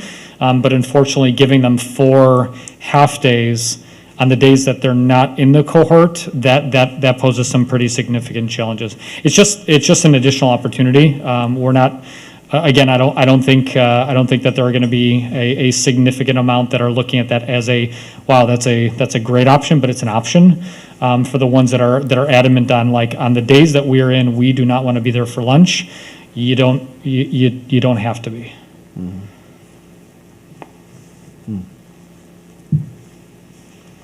Okay, so we have, what it basically boils down to is our remote option. We already have that. We know that's what we want for people who want complete remote, that they have that option. So then what you're saying that if we try to do Jen's plan, which you start half day, so if you would start half day, it'd be the 4 days a week, and once they go to full day, if you continue to want to only still do the half day, you are now down to 2 days per week versus the 4 days. Is that correct? Sounds like it. Yes. Even less. You're down to 2 half. Yes. 2 half days. Yep. Yes, 2 half yes. days. Yes. Okay, so they would have to know this going into it. So when they signed up for this, that if you do choose half day, when we do start full day, your half-days are down to 2 half-days. So, Essentially, their days in, their full days in would turn into half-days if that's what they choose, yes. 'Cause if they're So it's cohort your A- choice on in-person. Your in-person time is either a half-day or a full day on your in-person days. okay, it makes sense. Jen, do you understand that too? Because I didn't know that it was the 4 days versus the 2, but it does make sense. I understand the cohort A, cohort B. Go ahead, Jen. Sorry, yes, yeah, I was just gonna say, yeah, I understand the cohort A, cohort B as far as the days. I also understand the half-day would be 4 days. I got a little lost on the, when we go to 2-day, how that kind of materializes, because I thought we were gonna try still protecting the half-day if possible with that live stream in the afternoon, but I think it's just a matter of understanding. I don't want to get too technical. I think it's really basically we're starting half day. We're with the option of starting 2 cohorts 2 days a week at some date. I'm not sure what that date is, but that we would first pulse the parents and be very specific. While we've been here, we've received a few online comments while we've been meeting today, and some of them just called out we really, they're interested in what we're talking about, but they're really asking for the specifics of when you send this out, we have to be very clear and specific and detailed so that they understand what they're asking for and signing up for, with no guarantees. And our best to try to support that. But yes, I'm good with that if that's your answer. I don't know. I think What I was hearing, Jen, I think was, obviously keeping a remote experience, allowing for people who want full day to have that full day option, to the degree that there were people who had a preference for a half day. It wouldn't be 4 half days the way that phase 1 contemplates. It would actually be 2, and the majority of the experience would shift away from in-person to live stream, is what I'm understanding. So you would further limit your in-person contact with the students and staff, which would speak then to the discomfort about the lunch maskless, et cetera. Yeah. I reserve that option, but it wouldn't look the same as phase 1. But I thought we were saying, God, this is there's so many options. It's just ridiculous. I thought that the thought process was that we could do the 4 half day, continue the 4 half day, even when we do the 2, to go into the 2, because that was originally that phase 2, but we would allow the second half of the day be live streamed. And I thought, as long as we do that, logistically, it's possible. Is that not true? Because I don't understand why we're reducing it to 2 days. Jen, I thought that we were discussing that, more of that possibility when we were discussing keeping the half-day phase 1 through March, that there might be an option within that, if we just had the half-day, but there were people that wanted to stay full day. If the numbers worked out, that there might be the option to stay full day, but I don't think you can go backwards. You know what I mean? If we switch to a full day, I don't think you can go backwards to spacing out the half days over all 4 days. Well, when you say backwards, you mean those that selected half day, or do you just mean in general as a program? I just mean once you've shifted to full day and you have the 2 cohorts, the A on Monday and Thursday and the B on Tuesday and Friday, you don't have the flexibility anymore to allow your A group to now attend Monday, Tuesday, Thursday, Friday. Because the B group is in there and they're already taking up all this space. Whereas on the others, if we had the half days, well, if some chose to, only if we remained half days, then maybe we could fit, depending on the half day scheduling, maybe we could fit a few more in with the afternoon group if they wanted to stay from the morning and the afternoon. That's how I had understood it. Yeah, and I wasn't thinking that if you selected half day initially and you started half day, that then you need to reduce your time in the building in order to kind of support the full day model. That's not, I thought we would allow that group to maintain the half day with the live recording in the second half, and then work to see what percentage of those would want the full day, and then look to see how much of the full day we can bring in addition, so that ultimately we'd have 3 programs working. You'd have the remote, you'd have the half-day students, and then you'd have cohort A and B in this third kind of mixture. That's what I thought we were ultimately trying to, or at least what I was thinking we could potentially achieve. And by doing all 3, we could get more students potentially in that full time, depending on the survey results and those that are interested in certain aspects. Ultimately, possible? the limiting factor is going to be the amount of students in the building. And so when you have cohort B in there filling the seats, you don't have availability for cohort A people that want to come in half days and spend additional time in the building on top of what it is that their allocated days are. So part of the transition from phase 1, that is 4 half days, and we're just going in the mornings or just going in the afternoons, to the full day, which we know that the community has said that they are looking for a full day option, or the majority, I should say. If you're looking at that, it will be at a cost of going from every day, like the elementary, where every day you're touching base at least with the teachers and in there for a half day, to 2 full days. So 4 half days equals 2 full days. Ultimately, if you don't want to be there for lunch on your particular days, that's where your limitations, that's where it ends up limiting you. But to make cohort B students and trying to fit cohort A students that want to be there for that additional time, that's not something that I'm viewing as something that we can accommodate, because already we have cohort B students there. So unless cohort B students are also on a half day and they leave for that period, then potentially there are seats that open up. But you're talking very, very small details and logistics that potentially can work out that way. But on a large scale, it's going to be, if it's cohort A days, it's cohort A day. If it's cohort B day, it is cohort B day. And for us to say that we can fit in students on top of that from a scheduling standpoint, makes me a little nervous to be able to say that that's something that can be accomplished on a large scale. And Paul, we're basing these numbers generally off of the current survey results, correct? I mean, if for some reason things drastically changed and we had 65% of students choose remote learning and we're only dealing with 35%, then maybe we would have more flexibility to arrange things, because cohorts A and B would be significantly reduced. Yep. But that's not what we're seeing or not what we're anticipating, correct? That is correct. So we're going off of the assumption of the information that we gathered. Now, obviously, once you sign on the dotted line, it's a little bit different. But we'll be able to delineate some of the very specifics and why it is that we didn't have a schedule right from the get-go and say, hi, here is our schedule, and we're just going to try and fit the parent population, versus no, we're going off of what it is that the parents are saying that they want with the phase-in, with the looking at going full days, because we do have more parents that are asking for that, and therefore we're being accommodating for that shift. We know that's not going to work out in every case.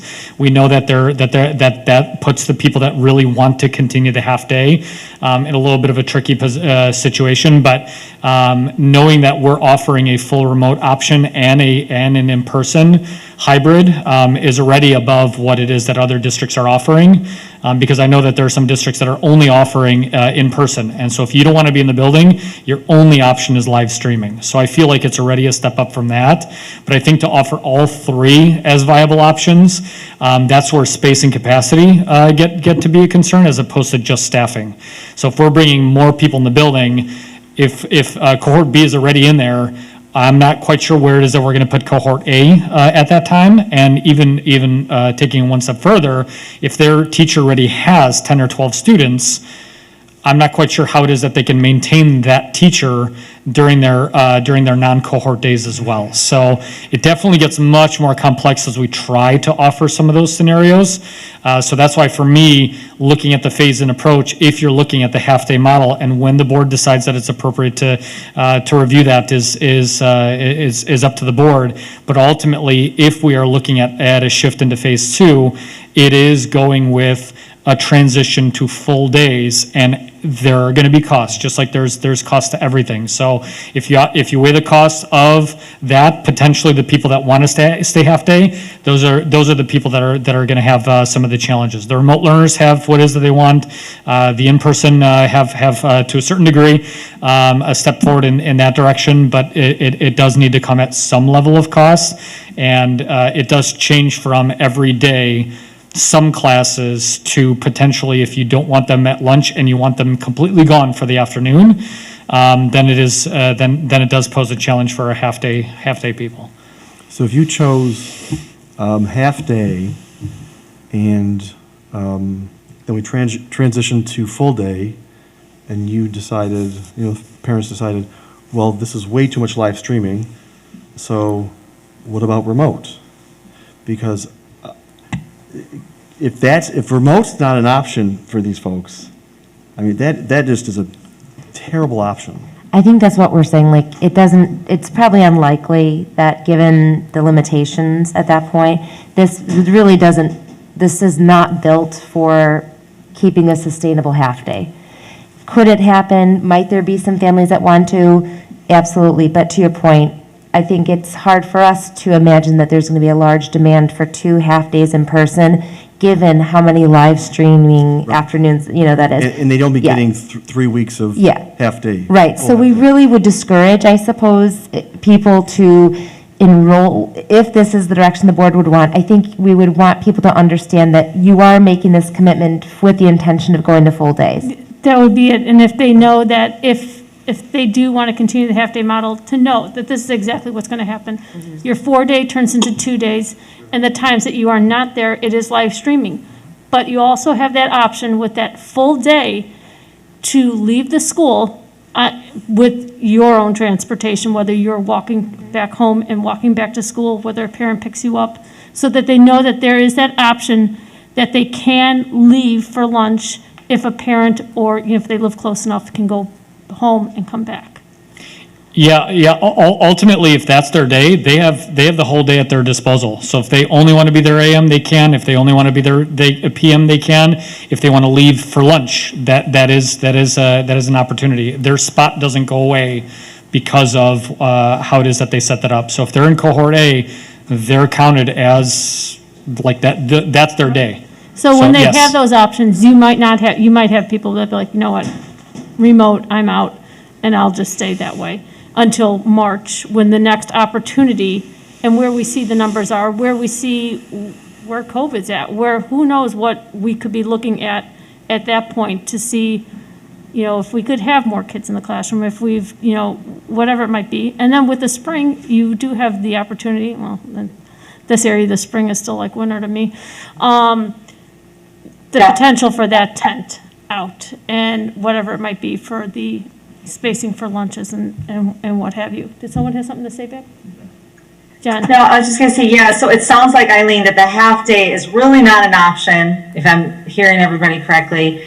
We're utilizing it for the first few weeks to get prepared for this live streaming. But anybody who picks, in-school hybrid option, then the expectation is that they'll be in either cohort A or B. And if that's the case, then I think we could pick a date. I mean, if that's really what outside of starting November 3rd with this half day for a few weeks for understanding how to utilize the equipment and all the great training, I think we could pick it. And, I support, whatever, I'd be curious of what you guys think. I like your idea, of Eileen, of like 2 weeks in, January 15, personally. But, if there's, I'd love to hear what the rest of the board thinks. But I do think we have to be very specific, that we have to share with the parents what live streaming is, what that entails. This is the example of cohort A and B. This is, this is what it's going to look like. Because to Eileen's point, they might say, you know what, I'm just going to stay with remote. And maybe not because they love it, but based on the solution. Or it doesn't work with them logistically. Again, like, somebody might not be able to support 2 days a week in the building. So, I'm good with, I support that if that's where we're leaning towards, because it doesn't sound like the other one's viable. I'm for phase 1 through March or phase 2 through March. The families that want full return, I think they would be absolutely comfortable with starting phase 2 November 30th and dealing with live stream right away. I don't think they are going to say, we'll wait till January because we don't want Johnny to have to go right into live streaming. I think their preference would be, let's go right to phase 2, and we'll deal with the live streaming. I just don't see why we would have a phase 1 if we're going right into phase 2 for 3 weeks. It doesn't make any sense to me. So I'm for phase 1 through March or phase 2 through March. That's where I stand. Jerry? I see Brian's point. My first preference would be honestly to go to a phase 2 right away. I understand the disruption. I think the point of phase 1 versus phase 2 is really the adjustment.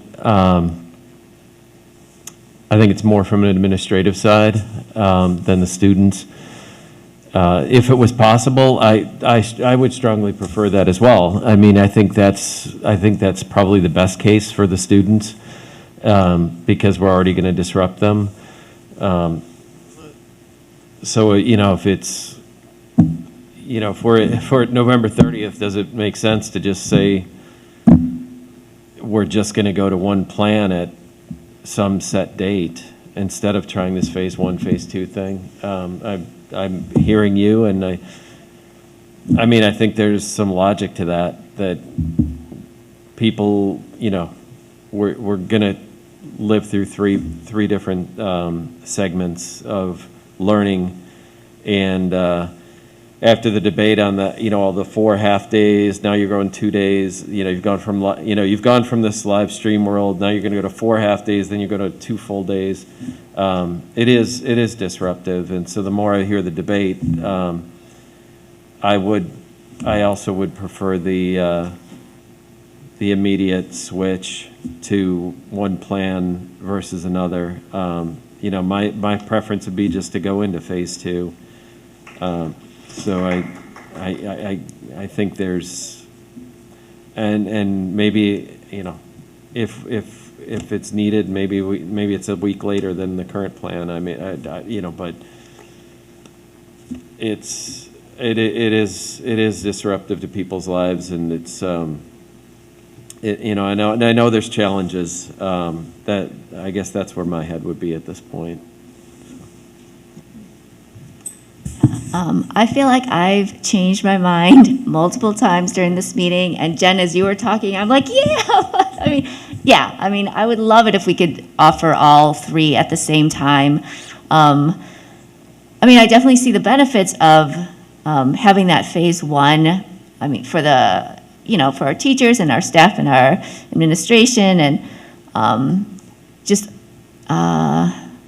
but then I also see that there's going to be a lot. Yeah, I would like to minimize those transitions as well. And I think for some reason it didn't hit me until tonight that that full 2-day option was the most popular parent choice. I think I was thinking that the half day was their choice on the survey. So hearing that really influences me, as well as, again, like being able to hear that our MPA also supports, the plan in general, meaning that they would be comfortable with a 2-day full option.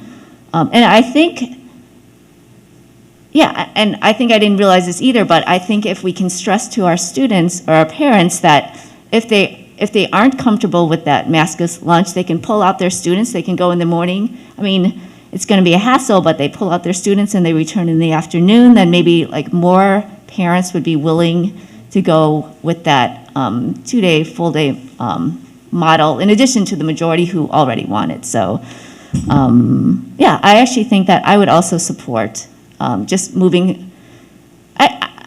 If it would be helpful, then I would go with Jerry's suggestion and maybe even delaying it a week. So maybe starting phase 2 not on November 30th, but a week later, if that would be beneficial and giving more time. But if that wouldn't be beneficial and you're like, well, if you're going to start, just start, then I would say start it on November 30th.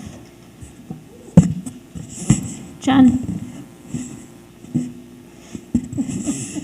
Sorry, I thought I already weighed in. I am supportive of November 30th start date. I'm supportive of phase 1 first and then move to phase 2. I understand everyone's conversation around transition, but I go back to the quality aspect that Kimberly talked about, as well as the teachers wanting, like the administration put this in front of us because they felt like they needed a few weeks with our staff to be able to get comfortable with the live streaming. We're going to have brand new equipment. There's not really an opportunity to kind of test it prior to, right? Like based on our remote scenario. So I do feel like we should give them a few weeks to make sure that they have a lock plan. And then if everyone's supportive of that phase 2 starting immediately in January 4th, or whenever the return back to school is, I'm fine with that too. But I really would rather start with phase 1 first and then move to phase 2, and just give them the time that they need. That's where I'm at. Thank you. Kimberly? I agree with Jen. I 100% empathize with the struggle in transitioning back and forth between plans, but I do really feel strongly that I see the potential for the quality of that experience to suffer from the perspective that Vicki, you brought up at the start, which is that if the staff hasn't had appropriate training to be able to implement that lunch period, right, the quality of the experience of the students is going to suffer. And the same to Jen's point about being able to really test out and kind of get acclimated to the live stream technology. So my preference, my vote would still be for a phase 1 implementation November 3rd with the phase 2 as to January 4th based on administration's, attestation that that would be the soonest that they could foresee implementing something like that. Okay, thank you. Rachel? I as well am in favor of the beginning of phase 1 on the 30th and then a switch to phase 2 on as of January 4th. I will second the thoughts about, I understand the difficulty of the transitions. I think it's really important that we get to the phase 2. Like, I am not in favor of doing half day until March because I think the parents have told us they want full days. I think we need to get there. The teachers have told us very clearly that they are very concerned about the maskless time at lunch. And I think there's the element of the live stream. I think that by doing the half days and allowing those routines and processes to kind of settle in, I think we'll get a better result with the 2-day full days once we get to it, because I think there's going to be a lot of lessons learned in those first few weeks, and I think doing it in the half day will allow those lessons to be learned in a way that doesn't impact students as much as jumping right in my opinion. So I know we're anxious to get there, but I feel like by doing it this way, we will get there in a better, more productive way. Go ahead, Vicki. I'm so sorry. I have a question, and I know I don't know. So I don't want to misinterpret the remarks by our MPA and actually Rachel just maybe. So I don't want to misinterpret your remarks and just assume that because in general you support the plan, that you would also, that the union would also support getting rid of phase, or be comfortable with getting rid of phase 1 and moving straight to phase 2. If you feel, and I would love to hear that, if you feel like the teachers and the staff would, like the benefit reaped from having that phase 1 in terms of, I guess, like the live streaming and learning that technology and the, figuring out the whole maskless lunch, if you feel like that would be such a tremendous opportunity that we really need to have that phase 1, then that would actually change my mind. So I don't want, so. Yes, the greatest thing, the greatest fear, the greatest thing that has been expressed to us by the teachers is the fear of the maskless lunches. So jumping right into full days, November 30th, is not something we support. We definitely support starting with half days so that we can get our feet wet, get used to the equipment, feel comfortable being in the buildings, and then eventually moving to a full day. Can I, You know what, I'm gonna finish it up because, have you changed your mind? Are you gonna, okay, it doesn't matter. So these 3, 4, and I'm with you also. I'm with the phase 1, and then we can move to the phase 2 for the January 4th. Get acclimated, see how the live streaming works. Hopefully it works great. And then I totally understand in every aspect that they said back there. So that's where we're going with the phase 1 to start November 30th. For the phase 2 then, are we in agreement then we just do January 4th, or do you want to wait the January 15th? I'd say January 4th. Okay. January 4th? Let's go with the January 4th. Let's stick, if we're going to stick to the plan, let's stick to the plan. Okay, that's, all right. Do you want to just stick to the plan late? Okay. I- All right, we Can I, stick, hold one second. So we'll stick to the plan. Phase 1, November 30th. Phase 2 is for January 4th, with the caveats that we had already stated within there, stating that if, knowing that half day is turning into full day, that if you still want to do half day, that it would go down to the 2 with the live streaming, and that if you do choose to do the full day and don't want to do lunch, it is on you, though, to, take your child for lunch and then to return that child back to school. So those are the options that are being laid out there. Would it be And full remote. Would it be too much trouble for the board to see the survey before it goes out? I would like to see what's going to go out before it's... How quickly was this going to go out?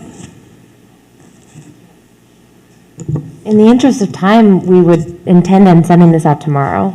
Oh. So it's essentially the enrollment survey, but I'm happy to do whatever the board wants. But we would just build it accordingly, very similar to the elementary sign-up. But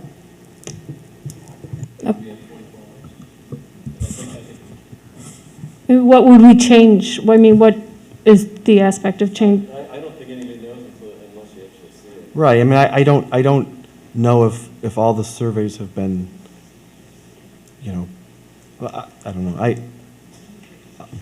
My preference would be to see it, but I guess, why? Because it's more of a registering versus a surveying, you know what I'm Yes. saying? It's like, this is these are the choices that you're going to be making. So, Well, there's a lot of caveats. there are caveats. My question is, would it set you back in any way if we waited 24 hours? we'll do whatever the board wants. It's just the window, the enrollment window changes. We're fine with whatever. Sure, we can send it out to you, and then you can communicate back individually Yeah. with any concerns you have about it. But That'd be great. We All will right, have to if stick you want with to shake your heads yes or no, are you guys okay with holding off the survey so we see what it looks like, and then we can each email in and give our opinion? I'm not clear what the purpose of that would be, other than just to verify that admin kind of has the work right, and I'd be willing to defer. I think in the 3.5 hours we've sat here discussing it, I think we finally laid out really clearly what it is that we want to have done. I really don't see a need to review it after the fact. Okay, I mean, I would like to review it. It's always, if 24 hours is going to change, is going to not allow administration to move forward with this plan. But we're not going to change the plan. Timely fashion, but why not delay it 24 hours? Just let the board have some input. I'm just trying to assume that the Lincoln survey is to be very similar to the elementary survey that went out, correct? It's just the student information and then the choice, right? Either remote or hybrid. It was a very simplistic survey. And if it's that way, I would be okay with not seeing it, but if you want to see it, that's fine too. Yeah, I think we were intending on it being like an enrollment survey as opposed to actually like information gathering. But we're happy to flex on it and send it to the board prior. That there's no problem with that. Okay, we could send it out, but I mean, we've already made consensus that this is our phase 1, phase 2 plan, so we're going with that. Yes. You yeah, just we- want to, okay, you could just email out the survey so we know what it looks like. What's the problem? There's no problem. I just don't know that what's coming with it, like you want to make changes or something, because we've made the consensus. That's all I want to, we've made consensus of how we're going to go with phase 1, phase 2. I just wasn't sure if by seeing the survey, you want to change how things were going. That's all I No, want. I know, I understand that the vote was 5-2. I understand that. I just want to see the survey. Okay. That's all. I mean, unless the administration believes that it's going to cause a problem in implementing, No, I just wasn't sure if you want to change and have another vote or something. That's why I was just curious, no. because then we'd have to get No. together again. That's why I'm saying we've made consent. That's No, I all I'm understand. saying. I understand the vote, yeah. Okay. So can I repeat back the survey just to make sure that, okay. So the options will be for families to enroll in a full remote, and we're asking for the commitment to remain until March 20th, which is the end of the third quarter. And the other option would be to enroll in a hybrid, which would begin with phase 1, which is, as you know, 4 half-days and a full remote Wednesday, which would change on January 4th to a phase 2, which would be 2 full days of in-person, 1 full day of remote, and 2 full days of live streaming. And if a family decides that they want to remain in a half-day, they would need to understand up front their implications, that changing on January 4th would mean that their child would need to move to the live streaming on the majority of their learning. Just making sure that covers what we're talking about. Yes, yes. And also lastly, that families who are able to provide their own transportation can have that option to cover lunch if they are not comfortable with maskless lunch in the building. Yes. Is that okay? That's all right. correct. All right. Thank Okay. you for indulging me. I appreciate it. No, I just, wasn't sure how it was going. But yeah, no, totally. All right. Does anybody want to take a quick break before we go? Okay. We will take a quick 5-minute break before we go into our task force discussion. Thank you.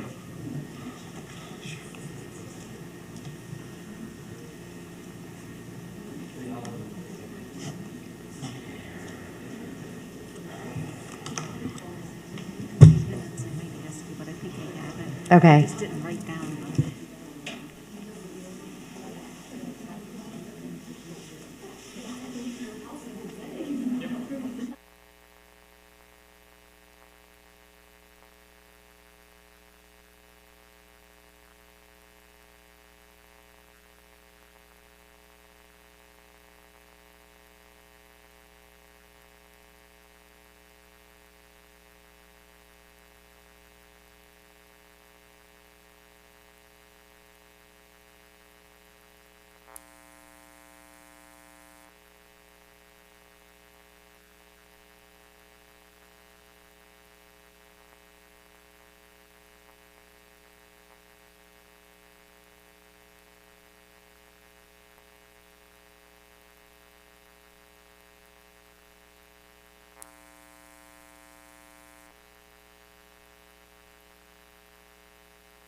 No.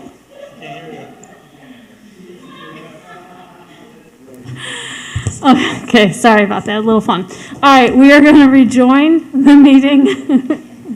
All right, everybody, oh wait, we just need Kim. You know what? Terrible. All right, we got everybody. Okay, now we will start our task force discussion. I am going to let Vicki start this one. She's getting very excited. Yes, thank you. So I've been thinking about this. I know we talked about this last Thursday, and I appreciate everyone's comments and even your concerns about the task force. So I have an idea, and so I just want to make it clear. So let's say I say something and you don't happen to like something I say. Don't let that make you vote against it. These are just ideas that we can react to. But if you have another idea, that's perfect.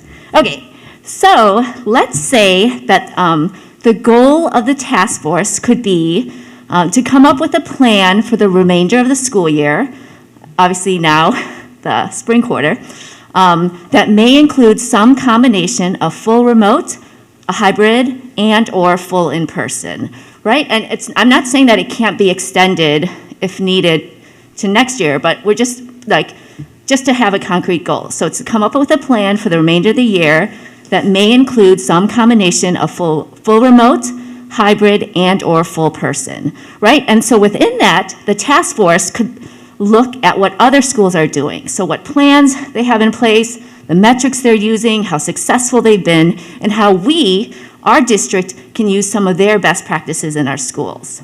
And so just logistically speaking, I was thinking that maybe our task force could have 10 people total. So 4 would be district employees and 6 would be parents.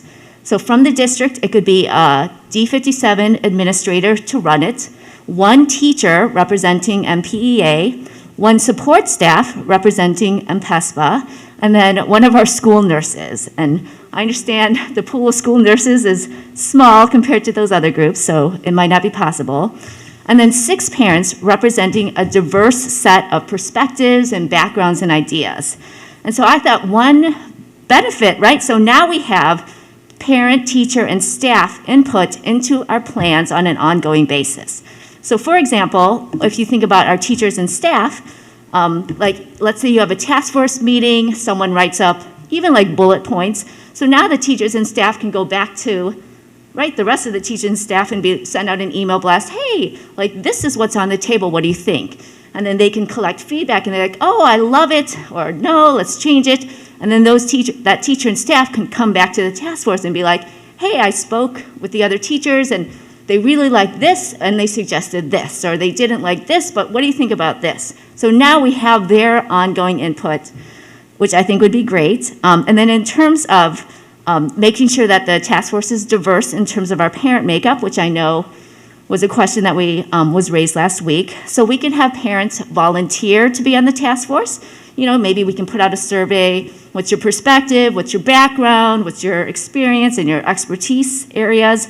Or parents can be nominated. So a principal can be like, oh, Jenny, I think she would be great. Or a staff person can nominate you. Or a fellow parent can nominate you.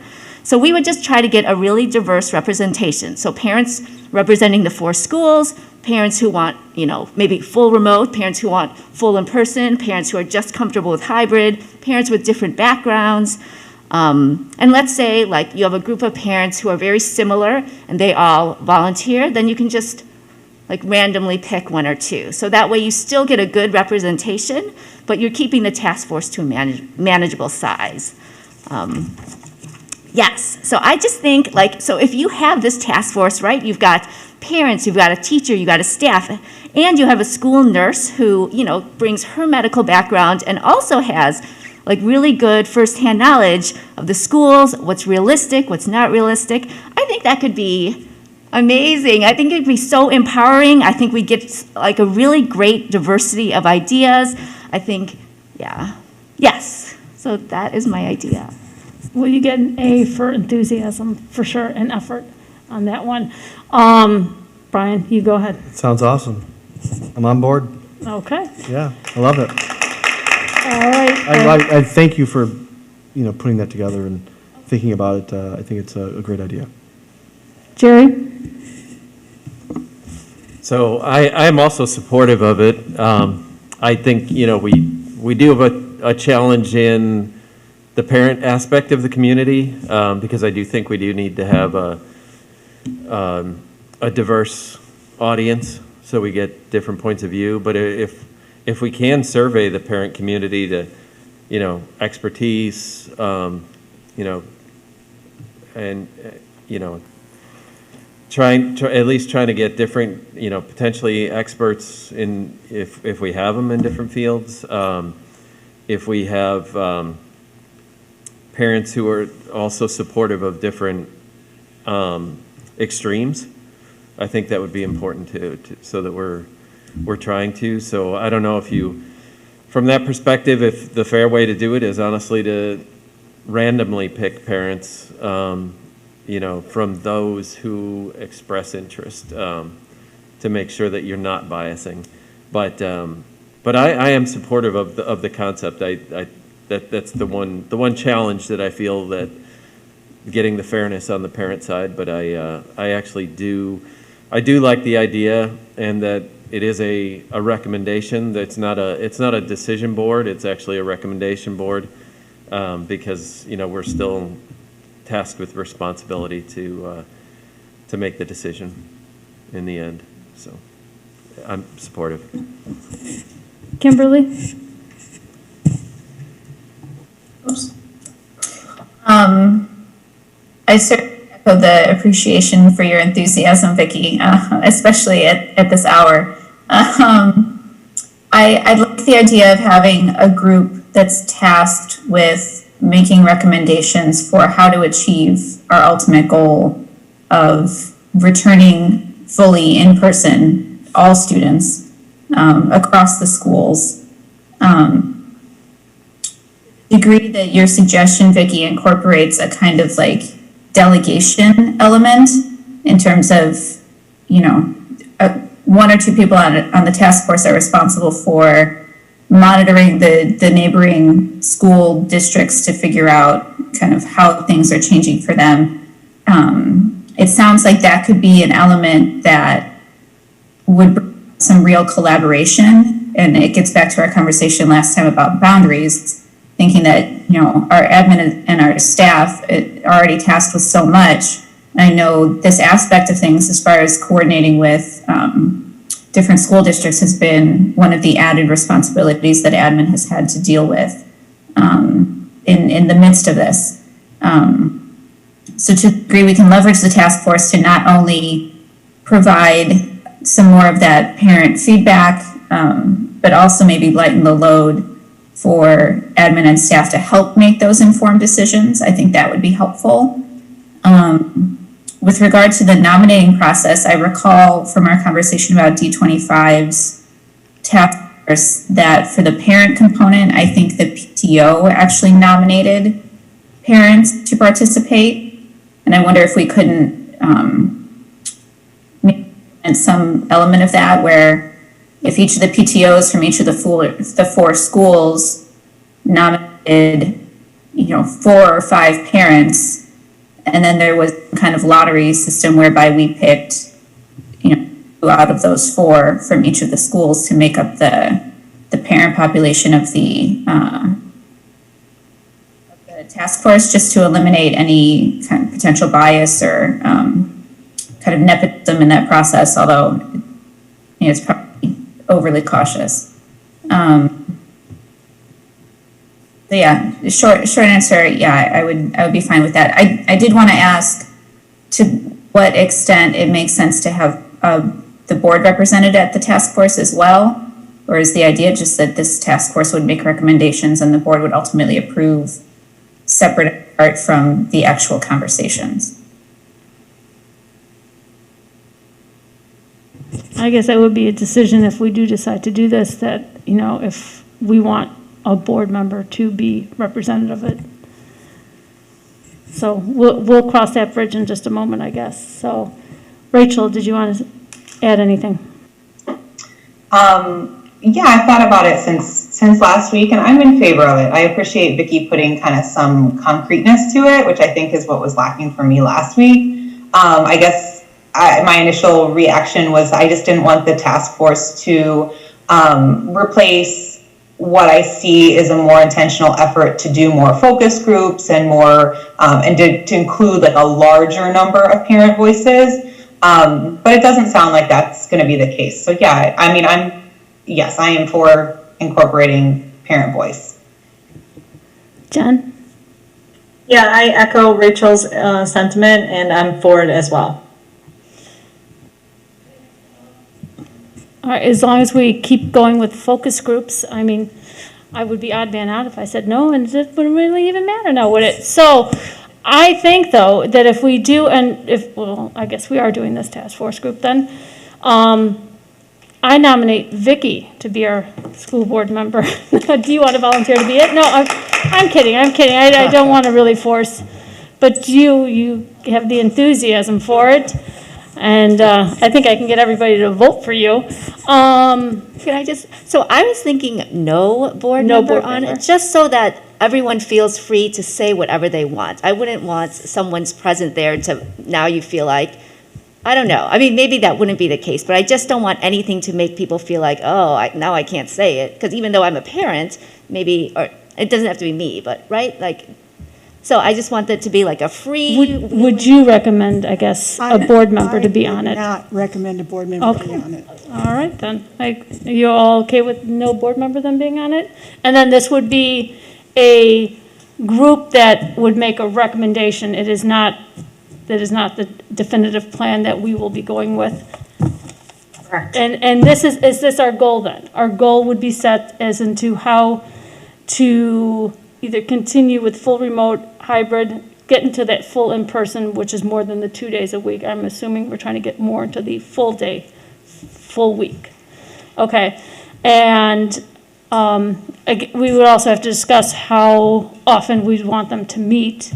Is this a twice a month, a once a month? It's,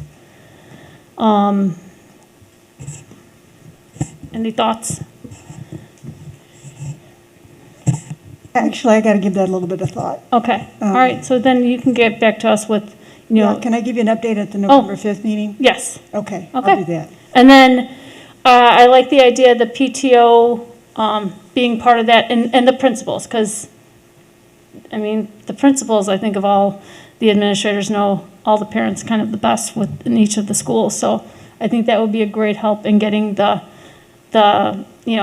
each part of the parent group that, represents the full remote, the full in-person hybrid, that kind of group together. Because that's what we all really want, is to make sure that there are different, it's not just one group, that there are different points, and then, one group might not realize another point and vice versa. So everybody can learn from it. So, okay, we have voted, we will do this task force, and then we will discuss at the November 5th. We do have a November 5th meeting, guys, sorry to say.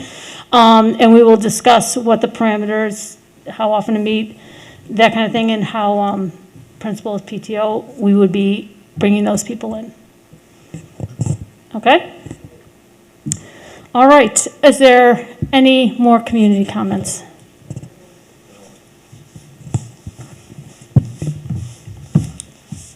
I just have a quick question, I guess, and you probably won't answer it anyway, but just throwing it out there.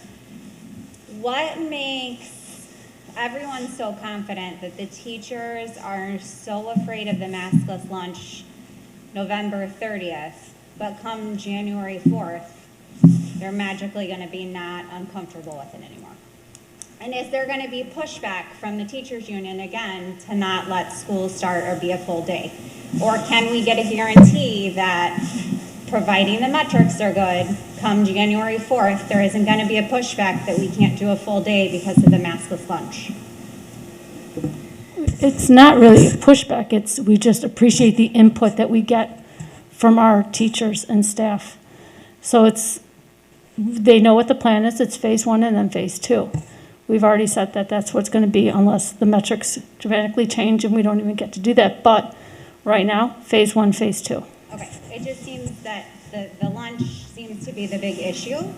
And from an outside perspective, I kind of think what's going to magically change in 3 weeks that now all these people are going to be comfortable with it. So just some food for thought in terms of, are we really going to a full day January 4th, or is it just what we're going to say we're going to do, and if we pull the staff again and they're not comfortable? We just made a decision, phase 1, phase 2. That's what it's going to be, unless the metrics change and we can't do it. Other than that, it's what it is. Okay, perfect, thank you. I just wanted to make a comment and also a question, I guess, if you can't answer it. I know this is for Lincoln, but I also want to know, is there going to be talk for Lyons, Fairview, and Westbrook to also go back during that time as well? That's what part of this task force is all about. It's Okay. for all the schools. Okay, because I just am confused as to why Westbrook's kindergartners can only go to school 2 days a week when they're already half day. It's because they are half-day, because there's half-day in the morning, half-day in the afternoon. They go every day? That is how it is, even if it was normal times. They would be half-day in the morning or half-day in the afternoon. And because you have to break up those cohorts to A and B, that is why it's divided into 2 different days versus the 4 days. Otherwise, they would be full in. Well, okay, all right. Okay.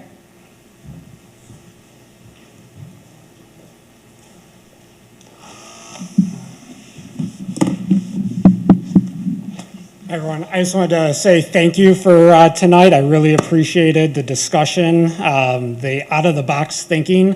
It's something I've been looking for the last few board meetings, and I think the community as well appreciated the discussions that happened tonight. So thank you again for that.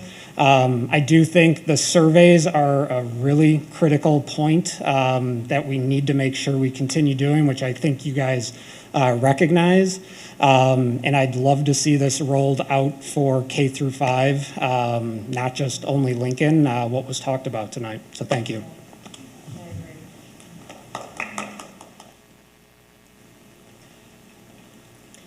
I just want to thank Vicki for her enthusiasm, and the one thing that I'm really hoping that comes out of this task force, regardless of who's on it, is that it brings the community together, because it is just killing me to see everyone in Mount Prospect being divided. And I know we all have our different views on things, but it would be really wonderful to see this task force kind of change the climate.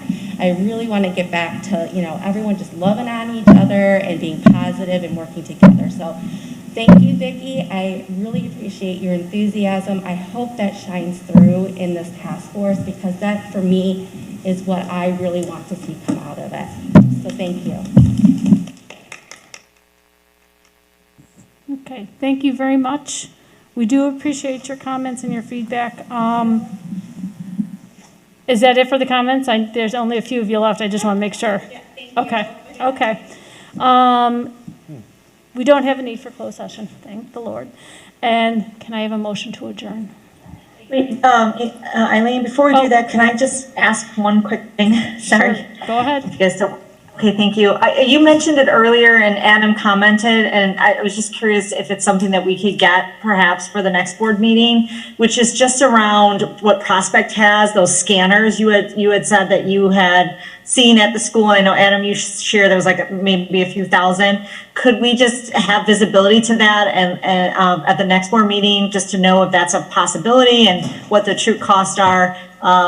Obviously we just supported $200,000 worth of flooring that we feel is critical. So I do want us to be conscious of this. And if that's something that's within our budget and not too crazy, maybe we could take a look at. Sure. And don't forget the 200,000 is part of the budget anyway. I'm just kidding.